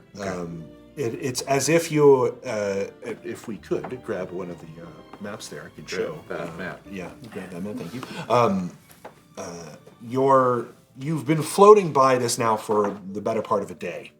The Rogevna River towards the Sea of Solace. Right. And Los Camelin, as you can see, it meets the beaches. Ooh, nice. I like that. Hey, this camera. there Hello, it is. I was everybody. gonna say, This yes. camera is quite useful. As you can see, you're starting to sort of reach this bend here, whereas the center, just north of the forest of Los Camelin. Once again, our map done beautifully by J.P. Couvert. Yes, Jimmy Creator. Very, very nice guy, person. And Ursoon says, it will be but, as I said, a few hours travel to our settlement, as you put it. What do you expect Olivar to do there? What he done, similar to what he has done for all of you. Made you better. Okay. Made you less sick. Okay. Well, I like the sound of that. Well, Ron, I'm sorry. When yeah, of course. Cristobal wakes up, Yes. does he have like an hour before we Oh, yeah, land? for sure. Cool. Of course. Then he's going to be casting Find Familiar. Okay. And he's going to be drawing on the ground. Again, did you do it the already ice. with the Raven? I was starting to, and Oh, then I okay. used it as shape Got water. it, got it. But he's going to, very much like he was doing with the crow before, he's going to be drawing the crow very slowly and carefully, and after the hour, it will stand up in that ice formation and shake the ice off, and then remains like a Slay! Slay. Slay! slay. Yes. And Hops on your shoulder. Yes. Slay! Slay. Perfect. Perfect. And I'm going to send him up into the air Yeah. and just put my eyes through his eyes so Okay. I can see what's going on. Make a perception around. check. Do I have advantage, or I mean not advantage? Do I have disadvantage because of my eye? It's the crow's eyes. It that is the you're crow's seeing. eyes, so Right. no. And you have advantage because a hot puddle. Love me a hot puddle. Gotta love a hot puddle, guys. That's a good name. Thank you, hot puddle. Is it the A hot one? Yeah, it's like a hot Best kind of spring. puddle. Oh, sure. I like it. Perception is Slemon. 13. The woods are quite large and vast, so you send your raven up. Crow. Crow. Thank you. There is a big difference. There is a so, big difference. Need to be clear. Slay, as it flies into the sky, and you get the sense that there is in the distance with a 13. There's some appears to be maybe a part where trees have fallen down in large numbers. Far to the south? Far to the south, as you look at this. But it is far to the south. Way far. And Okay. it's a little hard for the crow to, I need to make that, remember that, the crow to see currently. Cool. Thank you. Yeah, and he's just cruising up there. And, Yeah, I mean, the trees, none of them have leaves, as far as you can see, but it makes sense because the ground is really frozen tundra, really. Sure. And the trees are, you know what, I'll just show you what one looks like. The trees very much look like this. Oh, cool. No healthy branches, as far as you can tell. They don't look sick themselves. They do lack leaves, but you kind of put that together because it's cold that they would. I mean, they are innumerable. There are many of them. And they are quite large, as you can tell, considering you're only about that big when put up next to it. So they're pretty much there you go. everywhere. Yeah. Look at that. Yep. You know, an average Cristobal is about that high. Yeah, we're measuring a so, Cristobal. Yeah, It's it's definitely about 3 or 4 Cristobals high. Yeah, definitely. Sure. All right, so long rest. Yeah. So yes, you've all long rested. So nice. spells are back. Healing as per long rest. You're all full health. Thank you. And any abilities that you've used that have limited use have returned as well. Ursoon, you know, he starts to. He kind of goes onto the part of the iceberg where nobody was standing, or everyone kind of huddling for warmth, and he begins to sort of let this grappling hook out as he swings it in great arcs, and you can see that even with his fur, he's very muscular. He's so jacked. He's very jacked. Super and it's not like Arnold kind of jacked, right? It's definitely he's thick with 2 C's. He's very thick. It's a thick milkshake. And as he begins to use his own body to accentuate this wide arc, he tosses it and it disappears into the sky as the rope flies. And just as it gets to the end of it, he pulls it, and it lands in some of the trees, and you see him pull it, and it snags, and he says, "Hold on!" And Grenlick comes behind him and holds him down, and Drek comes behind Grenlick and holds him down, and they begin to, Ursoon begins to slowly methodically pull the iceberg closer and closer to the river. For flavor, can I also be pulling? Yeah, I love that you're behind them and you're just picking up the Tiny you're little picking up the parts that's hitting the ground and pulling them a little. A Absolutely. look of determination across the face. They pull this ice flow to the river, and it slams against it, and he holds it down. He says, "Quickly, get off!" Come on. And the Ramhidi all kind of bound off into the. Even though they're bipedal. Yeah, but they bound. I mean, they're clearly very good at jumping and hopping, and they bound onto the shore of the river. Oh, what? No sign, I assume, for a while of Capre or Tustin, right? None. Oh my gosh. Okay. All right.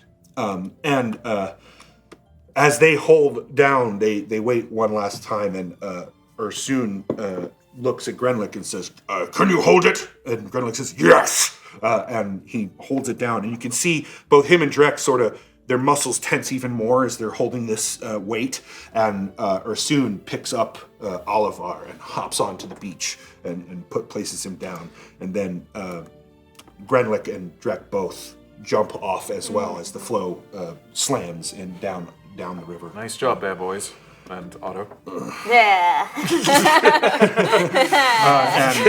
And Ursoon makes his way to where the ropes were and the grappling hooks in the trees, and he begins to climb the tree. And it's strange. He does it fairly well. Despite being so big, these trees seem to be able to carry his weight. Even when he gets to with the rest of you, knowing trees as you know them, you totally expect the shorter branches as he climbs on them to sort of bend, but they don't bend at all.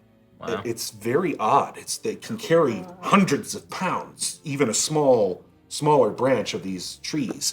And he pulls the grappling hook off and hops down with a thud and wraps up the rope. And he says, "We must begin our trek." I'll get near Olivar as we start walking. Is this forest magical? Are the trees like actually magic? I assume there is some long-lost magic in the lands that maybe fuel the strength of the tree. Are you admiring the ability of it to hold our heavy friend there? I mean, yeah, for starters, yeah. That is why we believe that the ancient ones used them for tools and buildings as such as you may have seen. Yeah. Hey, quick question. Yes. You seem to know a lot about, the Stormborn, the gods, all of that. In any of your knowledge studies, whatever, you ever heard of a skull with two glowing eyes, one purple, one green, long stringy hair? Does that ring a bell to you at all? No. To clarify, I don't know many things. I only am gifted with the knowledge that Bahatha imparts upon me. And you'd never been to that place, Brudevik, right? The one in the middle of the lake? No, it is a cursed place. We do not go there. Yeah, it was not good. Not good. Ursoon and Grenlick needed to convince me over many days, and even to make this trek. They claim, and he looks at Ursoon, we are here now, it is okay. They claim that the woods are cursed. What about, is Capre going to be able to find us? Oh, well, that is no concern of mine. Okay. She seems to know what is best and her own path. I trust that she is capable of handling herself. Yeah, Val grimaces a little bit, probably like, all right, thanks. Walks away. And you believe everything that was just said? Val's passive insight's not good.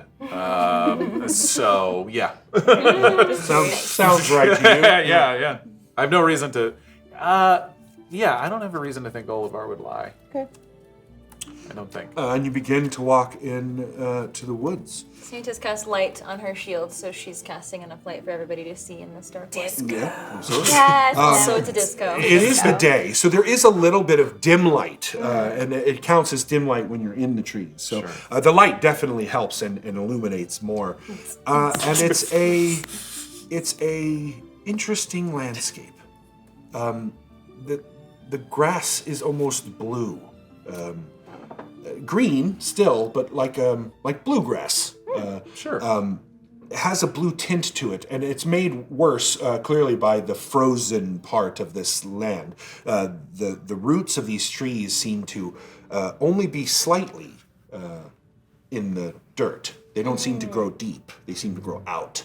And so there are constant, you have to kind of hop over these root systems, as they are quite complex. You and said of the trees together. Or the grass? The trees. Okay. Yeah. Near as they, lay these roots in the bluegrass. It's warmer here. It's still chilly. It's still cold, but the natural confines of this forest seem to keep at least a slight temperature change that you can feel. And your travel continues.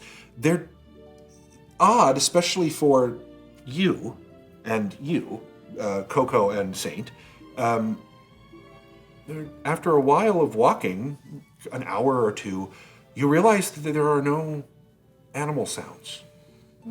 No birds to be heard. No squirrels. Except for sleigh every once in a while. Which isn't that normal of a bird sound. Yeah. What's that bird saying? Are you still walking with the bird, or did you bring the bird back? Right? Because when you The bird's still doing its thing, but I am no longer seeing through its eyes. I was gonna say, because then you can't see through your own. Oh, so can we be leading you? Am I leading you? No. I'm not looking through the bird's eyes anymore, but I can communicate with it telepathically. Oh, So- I see. KoKo catches up to Saint. Hi. Hi. Hello, little one. Hello. How's it going? Oh, it's a bit spooky in here, isn't it? It is. Okay, what do you think is the spookiest part? Let's say it together. Okay. 1, 2, 3. The No animal silence. sounds. Yes. And it's odd to hear the sounds of even right now, the echo, the KoKo, through the woods. It's true, which is strange because usually you don't get an echo when there's just trees all around you. It's usually open space. Well, it's quite hard to sneak, isn't it? It is. Every little crackle you can hear. It's true, you have to step over these giant roots. But I don't know, it just feels really strange in here, and I don't ever think a place is great if there aren't any animals around. Right, because that means resources have been exhausted. It's not habitable. Oh. It's not healthy. Yeah, that's what I was gonna say. I was thinking something different, but yes. What were you thinking? Mostly like something's wrong, but like not in a way of like resources. More like, uh-oh, maybe we shouldn't be in here. That kind of feeling. yes. Like the hairs on your arms just like stand up and your ears get like a little perked, you know? Yeah, the wrinkles get a bit deeper. Sure. In my skin. Yeah. That's the perfect explanation of low intelligence, high wisdom I've ever. Not that low intelligence, Yes. but you just described it perfectly. And as you're walking and you're having this conversation, the rest of you can hear Olivar talking to Ursoon. And what you hear him speak about is, Ursoon, has the forest been empty of animals long? And Ursoon says, it was not like this when we left. There is something worse. And Oliver says, well, then we should make haste. And Ursoon says, are you sure you can move faster? And Oliver says, oh, yes, I will keep pace. Please, let's move quickly. And Ursoon says, okay. And he begins to bound and run through the forest. Did everybody quickly. hear this? Yeah, I mean, you can Okay, hear, okay, if I'm saying it out loud, yeah, for sure, you can easily hear that. Oh, let's run after And him. Olivar Yes. also kind of herds the herd, as his shepherd, herds them faster. To keep up this pace for too long will be exhausting to all of you. But you're pretty sure, given on how long Ursoon said it would take, that you could probably make most of it. And as you begin to run, Are we running on ice, or is no, it? Or is it's a like frozen dirt. It's like frozen dirt Like and really hard There is dirt. some vegetation, some Yeah, grass. okay. So yeah, it's definitely permafrost. Got Is it, got it, probably got it. the best way to put it. And he begins to run and bound, and the Ramhidi seem to be able to quite easily keep up. The roots don't seem to give them any problems as they bound over them. And as you're running, about an hour goes by at this pace. And it's not a full run, it's more of like a light jog. And as that happens, there is a large crash off in the distance to the south, east. And it sounds like a tree. Does Slay see what's going on? Slay sees a tree fall into the darkness of the this sort of dark canopy of the woods. Can I estimate how far away it is? It looks couple 100 feet, 400 or 500. Not far. Oh. Yeah. So I'm going to up to her soon. Crispal's not athletic. Like, slay the crow. So there's a tree. It just came down. It's like 500-ish feet that way. And there's also a big swath of trees further on, which I'm sure you know about, that it's just been leveled completely. Is that something that y'all did to build, like, maybe a small wooden palisade or summer home? Talking to her soon? Yeah. What do you mean there's trees missing? There's about, at this point, like a mile, 2 miles. Probably another day's journey from here. A day's journey south, there are big swaths of open land where it looked like trees had been felled. And another tree was just heard to fall, and Slay saw it to be about 500 feet that way. I gesture southeast. We should keep going. I'm not sure what that is. That was not like that when we left. Hello? Hello? Hello? Hello? And what you hear is that echo continue as hello, and then as it gets distant, it stops, and you hear a strange noise. It sounds like the hooting of an owl mixed with the scream of a bear. Oh, no. No. No, that is different. And it seems to echo back in your direction. Can we, what does it sound like, sir? Sure. That RT at the end is perfect. Nature Sure, check. absolutely. Nature check, that would work. I would for like sure. to, yeah, as well. No. I'd like to know if I have ever heard anything like this. Makes sense, I would. Nature check. I hate you! Is this rolling so poorly. Everyone's at a straight roll as far as I'm concerned. 8. 9. 16? Hold on, Oh, wait. There you go. language does, Nature. is that? Nature. It is not a language. Okay. Isn't it funny that I'm at 0 for nature? 16. 16, 9. 9, and 8.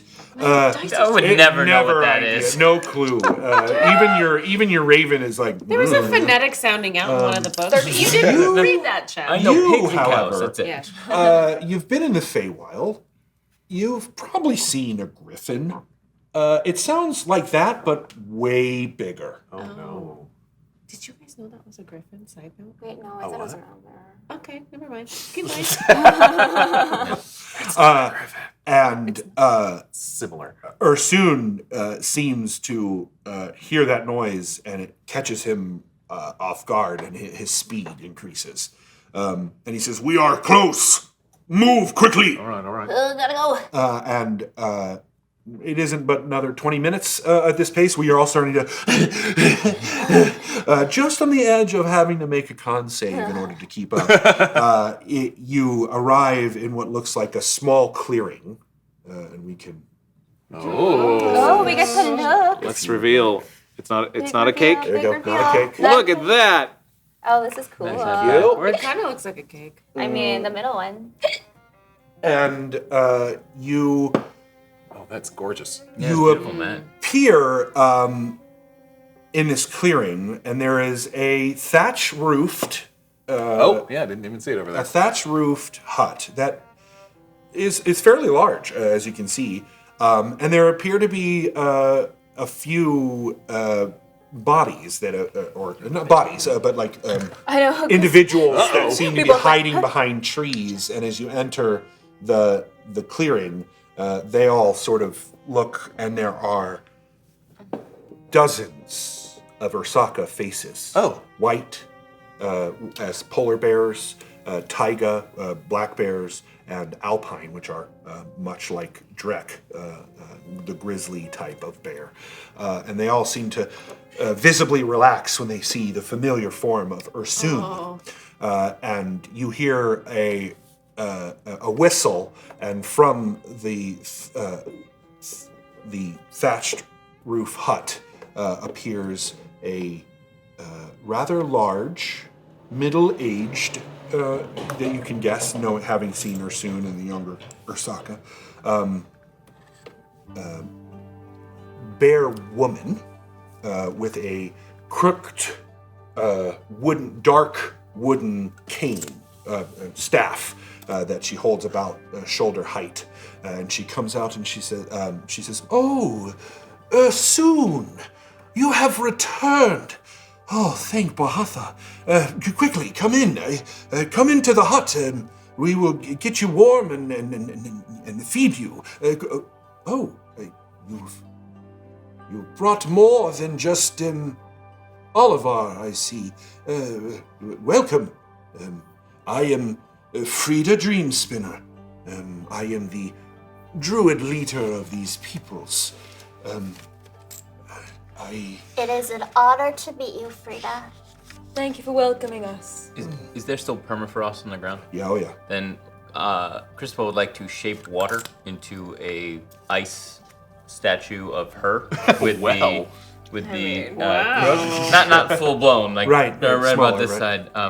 Thank you so much for having us. And there's a collectively amongst all of the Ursakka that are milling about, and she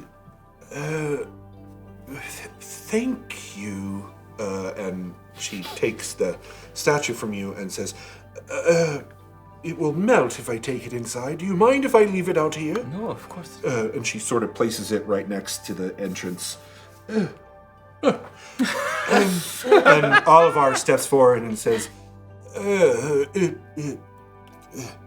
Frida, it is lovely to finally meet you. And she says, oh, Olivar, I've only ever seen you in my dreams. It is nice to see you with my eyes. Please, come in. I'm afraid we don't have enough room for all of you. And she seems to motion to the herd.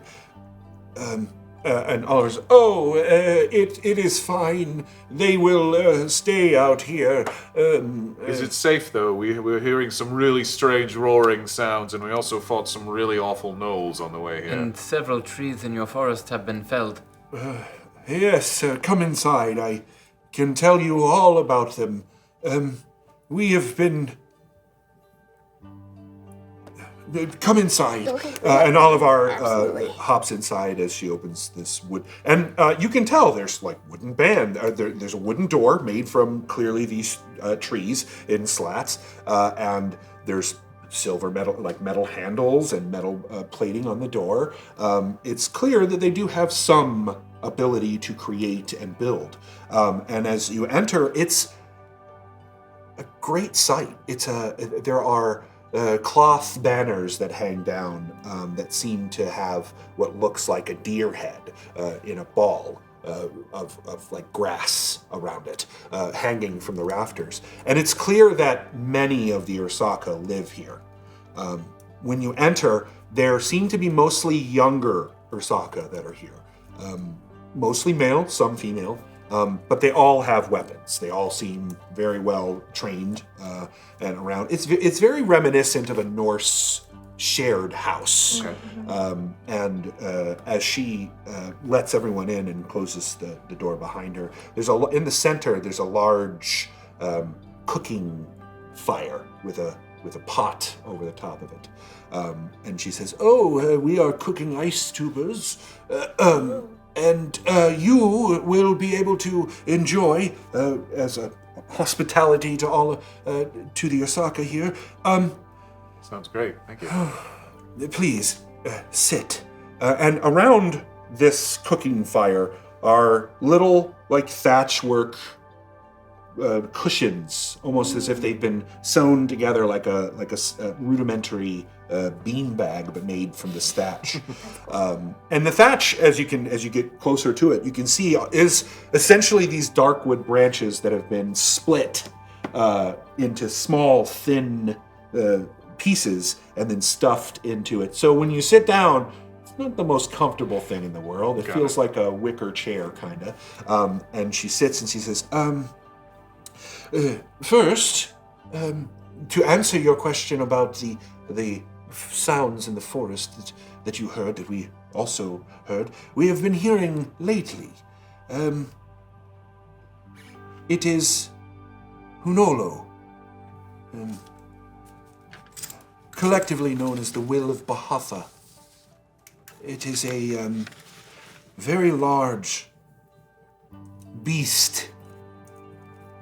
If you ever see it, you cannot mistake it. It has the head of an owl with large deer-like horns, and the body of a feathered woman.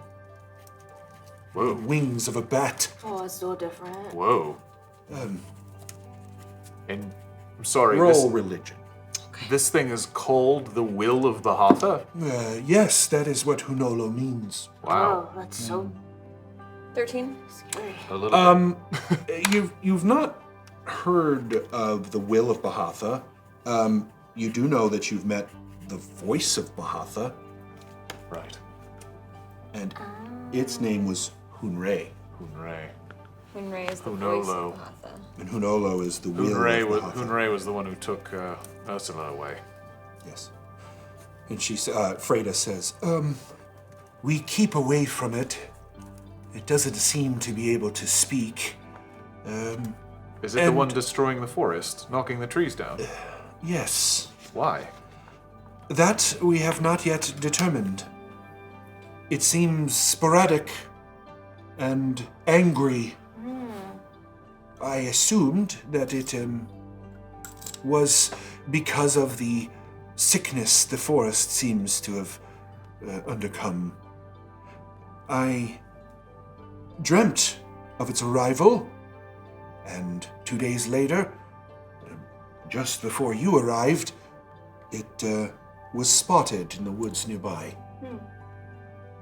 Have you ever seen it here before? Oh, no. Before now, it was nothing but a story passed down by our people. Do you think that the will of Bahatha is sick? Because I know Bahatha is good, right? Bahatha has created all of us. Yes, she can be angry, as any goddess can.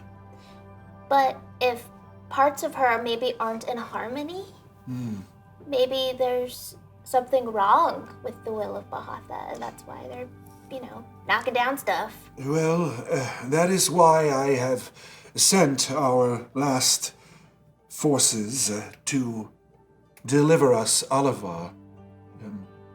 And she seems to turn to Oliver. I'm sorry, Thank you so much for taking the trek here. I might wonder if I might have a word with you, privately, if I may. And Oliver says, and he gets up and he says, oh, yes, I'd love that. Where should we go? And she points to the back of the thatch hut, and there's a bit of a curtain that she leads him into, and she, as she closes behind it, she says, please partake of our ice tuber soup, and you feel free to look around if you wish. You might find the tree outside quite interesting. And she disappears into the back of the tent. And Drek seems to be sort of laying on what looks like a cot of his own. He's home. There, and he goes, I should probably show you around, huh? I would love that. I mean, this fire looks quite nice, though. I'll eat some ice tuber soup. I've never had that before, but, soup sounds good. Also, you said that there were younger people in the. How old are they? None of them seem older than young adult. Or younger than a young adult. Just a bunch of cubs. Oh, they're like the kids. They're Okay. They're more of like on the verge of adulthood of an Ursakka, which you estimate is around probably 14, 15, 16 human years, which in societies or nomads like this, they're very close to adults. Okay. They're considered adults. And they seem to be doing work. Yeah. The normal things of keeping a settlement like this. You do notice that there are a lot of empty beds, but the beds don't lack things. They lack people, or they lack Ursakka.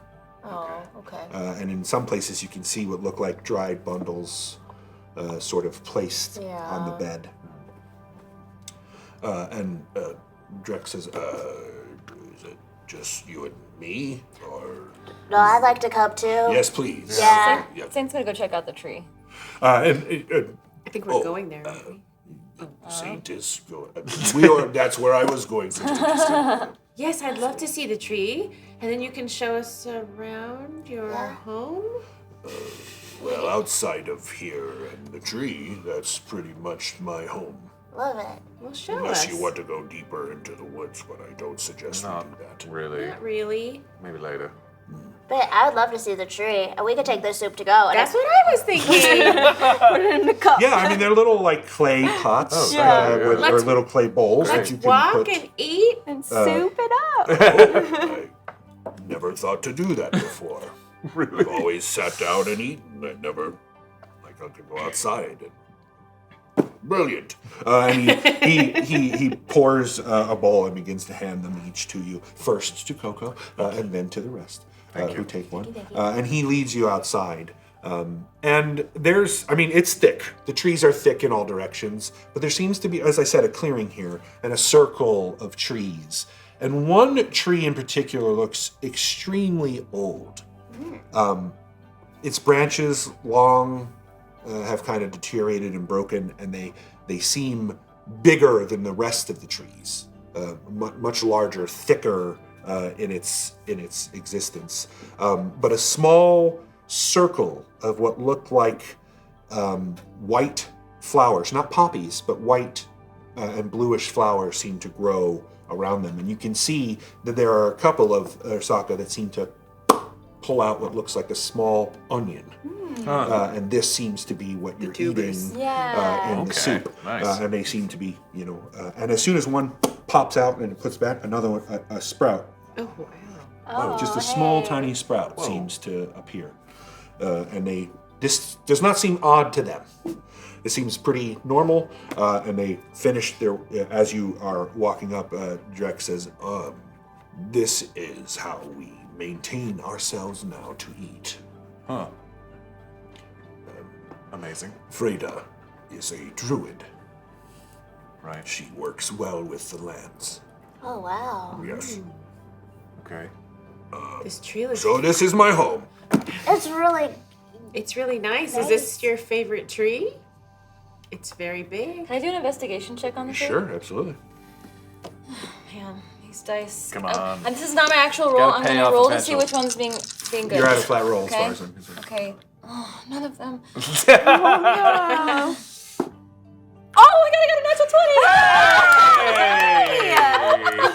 20! Incredible. I love that. I love that. You have to roll that way every time now. Completely. So you're looking at this tree and you get real close and you put you're about to touch it, and you hear the drawing of steel, and you hear an Ursakka say, "Don't do that!" Oh, I'm so sorry. I was just. And Drek says, "Do not yell at your guest." And the other one goes, well, they should not touch the tree. Blasphemy. It's quite all right. It's quite all right. I didn't mean anything by it. I just wanted to, well, Frida said it was extraordinary, or alluded that it was extraordinary, so I thought... and he puts his sword back and he sort of walks off. And Drek says, I'm sorry. We are all on edge. What is it about this tree that is so sensitive and needs protection? and he leads you to the other side of the tree. And on the other side of the tree, it is dying. It almost looks like half the tree seems vibrant and bright, but there's a dark fungus that seems to be growing on the other face of this tree. And where there is a ring, what you thought was a full ring of these flowers around the tree, on this side of the tree, they don't appear. There's no growth. And you can also see that the Ursakka sort of avoid that side of the tree.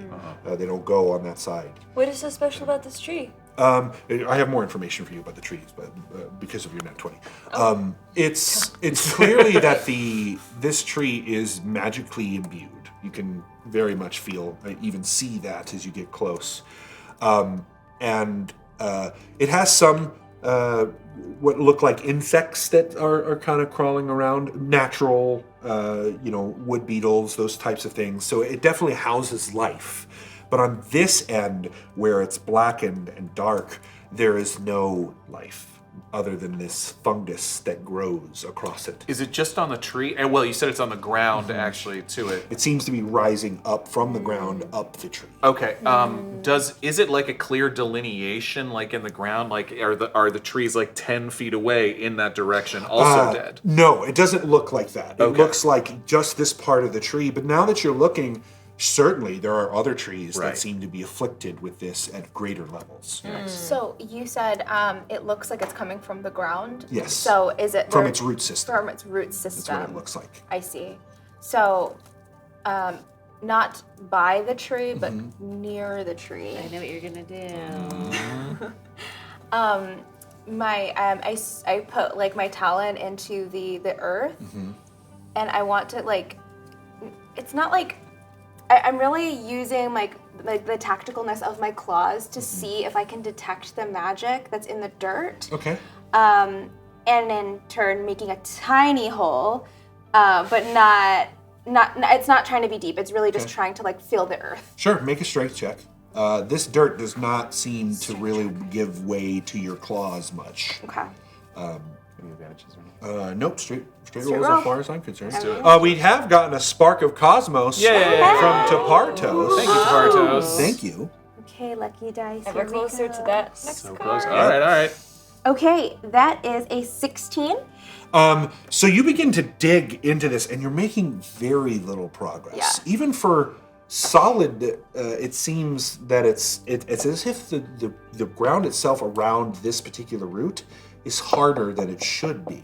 Can I, because I'm really trying to sense the magic while smooshing around the dirt. So are you casting Detect Magic? Like, are you ritually casting that? No, Okay. I was gonna see if I can roll an Arcana. Oh yeah, absolutely. You can roll Arcana. Okay. Yep. Cool.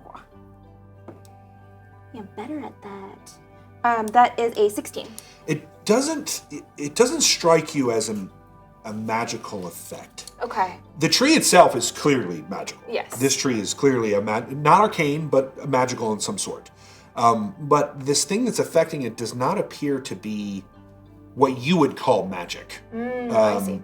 Almost as if it's a disease is almost what it feels like to you. Did they say why this tree was so important to them? It particular? clearly feeds them. Okay. It's what feeds them, and it's supers. And if you haven't noticed, it's a circle. So this is Right. clearly the druid circle, that Dreamweaver, that dream spinner. Thank you.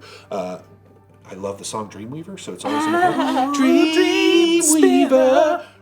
Can't pay for that. Stop it. Sorry. Good call. But it was only 2 seconds. So It's true. not litigatable. So this is clearly a circle, a druid circle of dream spinner. Trek, there were a lot of empty beds back there in the cabin. Yes. What are people You particularly noticed that there was one close to his that was empty. Oh, buddy. What people been trying to? I mean, what's?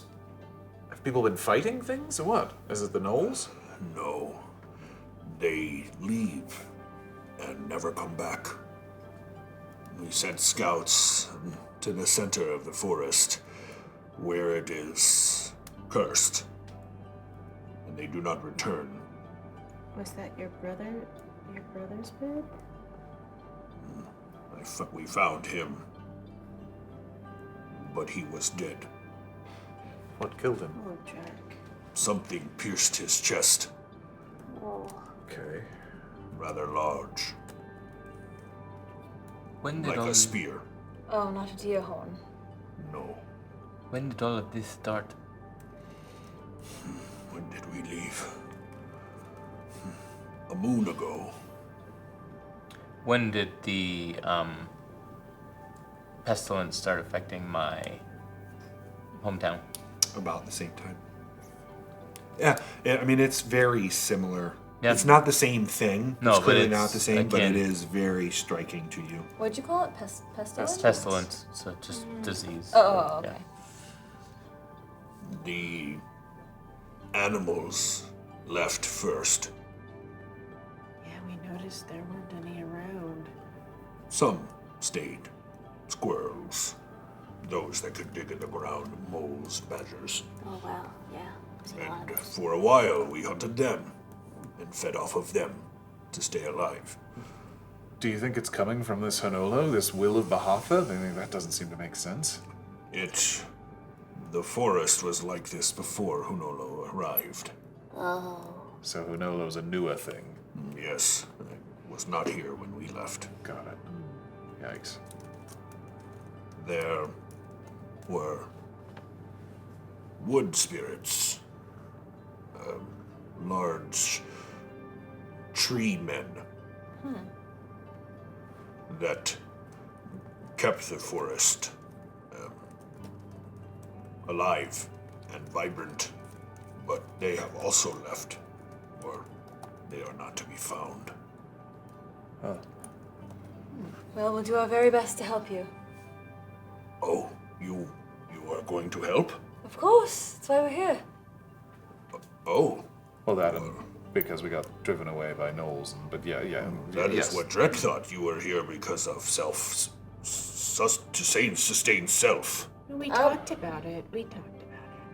Yeah, I mean, if we could have left at any time. Oliver seems to think that we are chosen. You are. No. And as you look back, there is Freda and Olivar. They're like adjusting at their clothes. They're just kind of Hot clearly times. just. In fact, as he says that, and you turn around, Freda seems to be closing the door, and Olivar says, "I believe it's time to try the cleanse." Freda says, "Thank you, Olivar. There is nothing that we could pay you and give you, and if you could fix this, so thank you for traveling this far." And he says, "You've thanked me enough.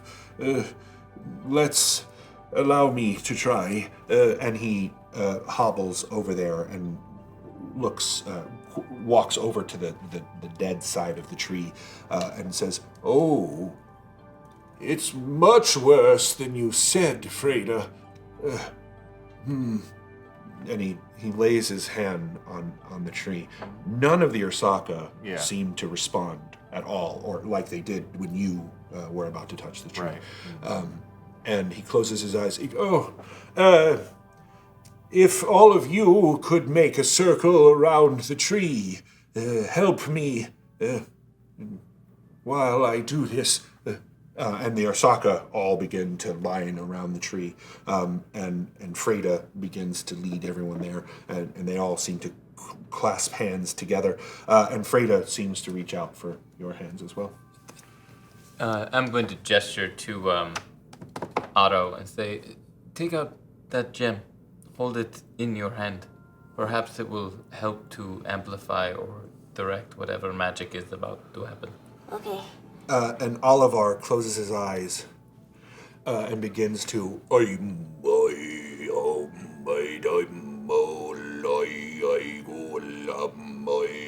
And as he continues this enchanting, it's odd to hear this come from Olivar, but it seems to sort of fill all of you with a life that your minds are driven to the things in your past that have made you happy, things that have made you feel safe and warm and comfortable. And as you close your eyes, you all begin to realize that you fall asleep.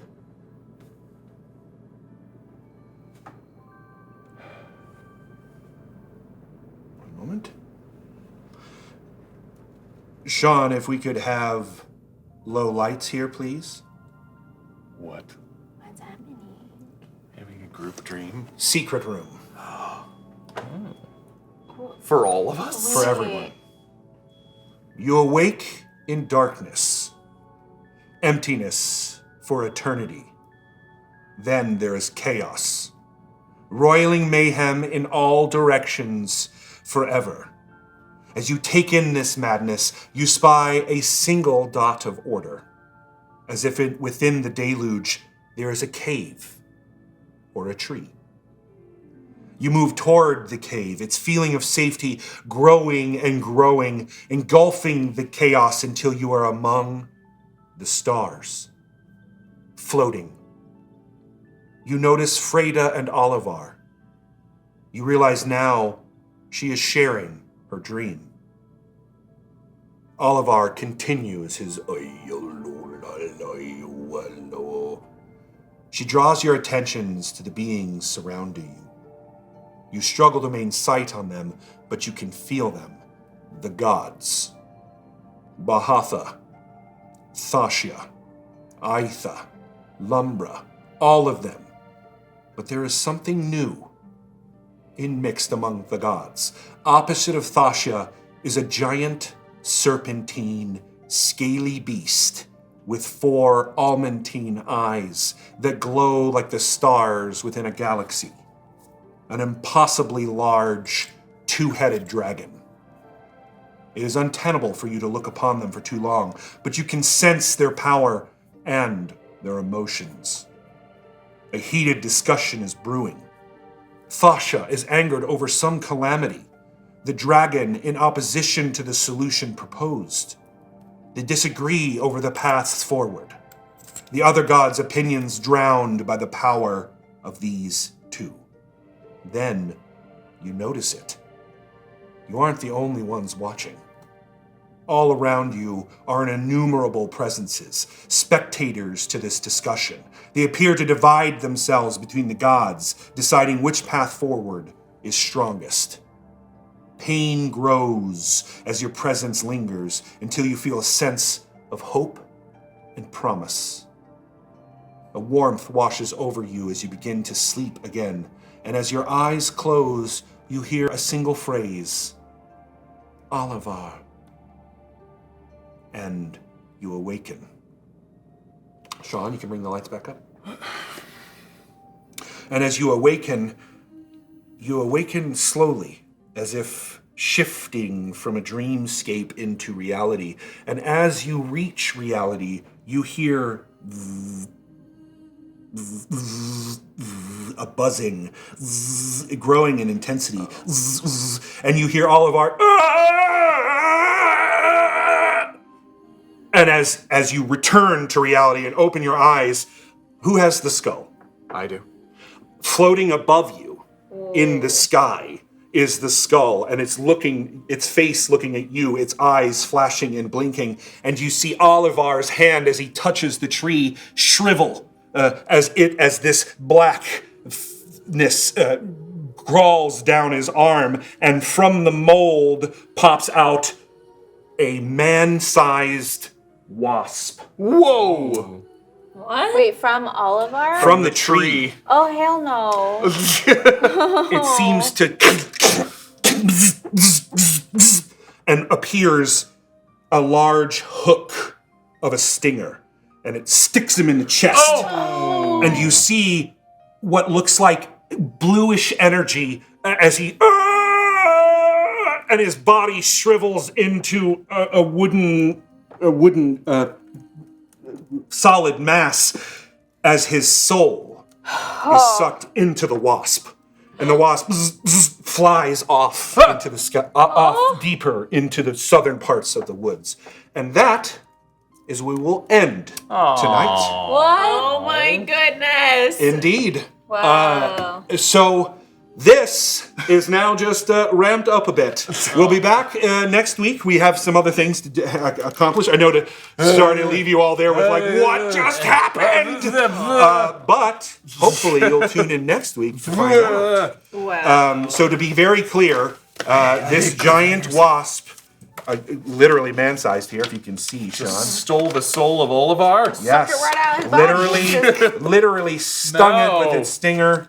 sucking the soul out of Olivar, leaving behind what looks like it's still his body, but it's a wooden, dried up husk of what he was. Oh, but it's wooden? It appears to be wooden. Oh, God. Maybe that's reversible. Maybe we'll see. We're gonna find out. That's for sure. Or maybe we won't. Maybe he'll just leave. I don't know. I don't know. They're like, that's cool. We're out. Like you literally caught me off guard when you're like, "Oh no, we're gonna help you." I was like, "Really? You guys have already decided that?" So great. We've got at the end of every show, we read out the names of our Patreon supporters.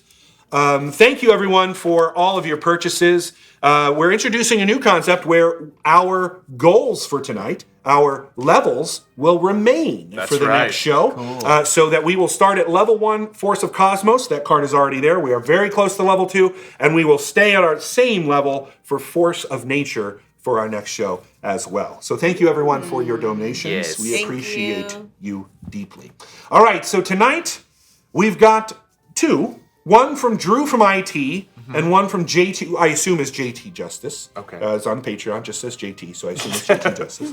If not, I apologize. Right.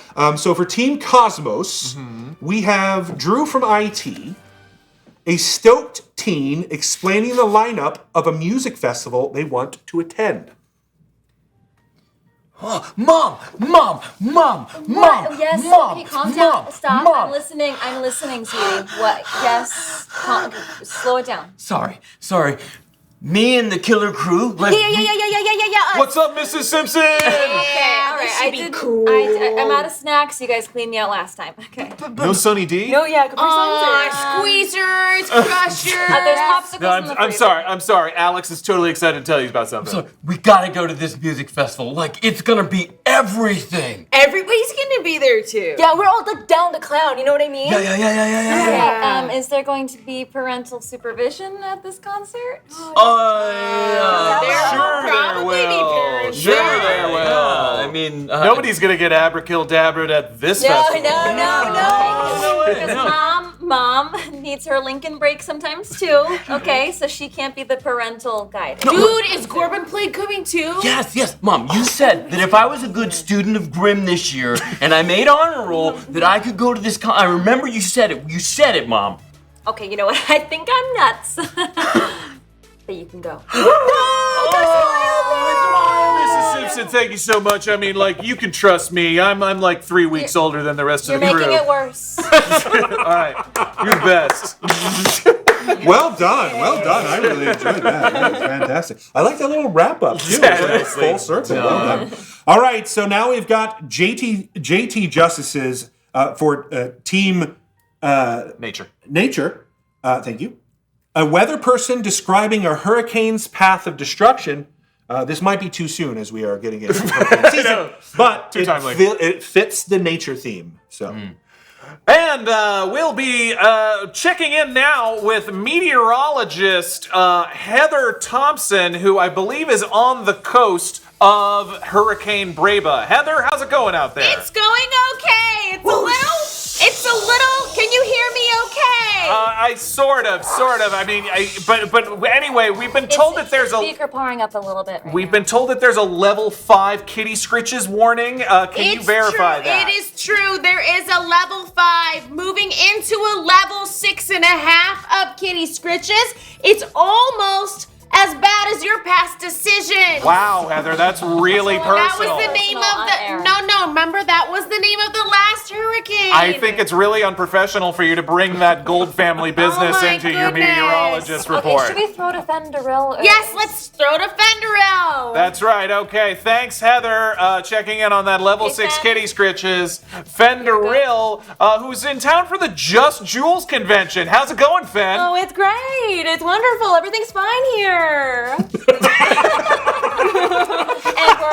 we're out.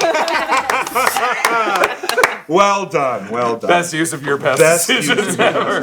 Whoa, Heather, shots fired. Thank you, Patreon supporters. We very much appreciate all of the donations that you give us each month. If you'd like to join our Patreon, patreon.com/The Dungeon Run. Indeed. This was a lot of fun, guys. Thank you so much for... Good job. Yeah, great job. Guys, I've done this before. Good job. I appreciate that very much.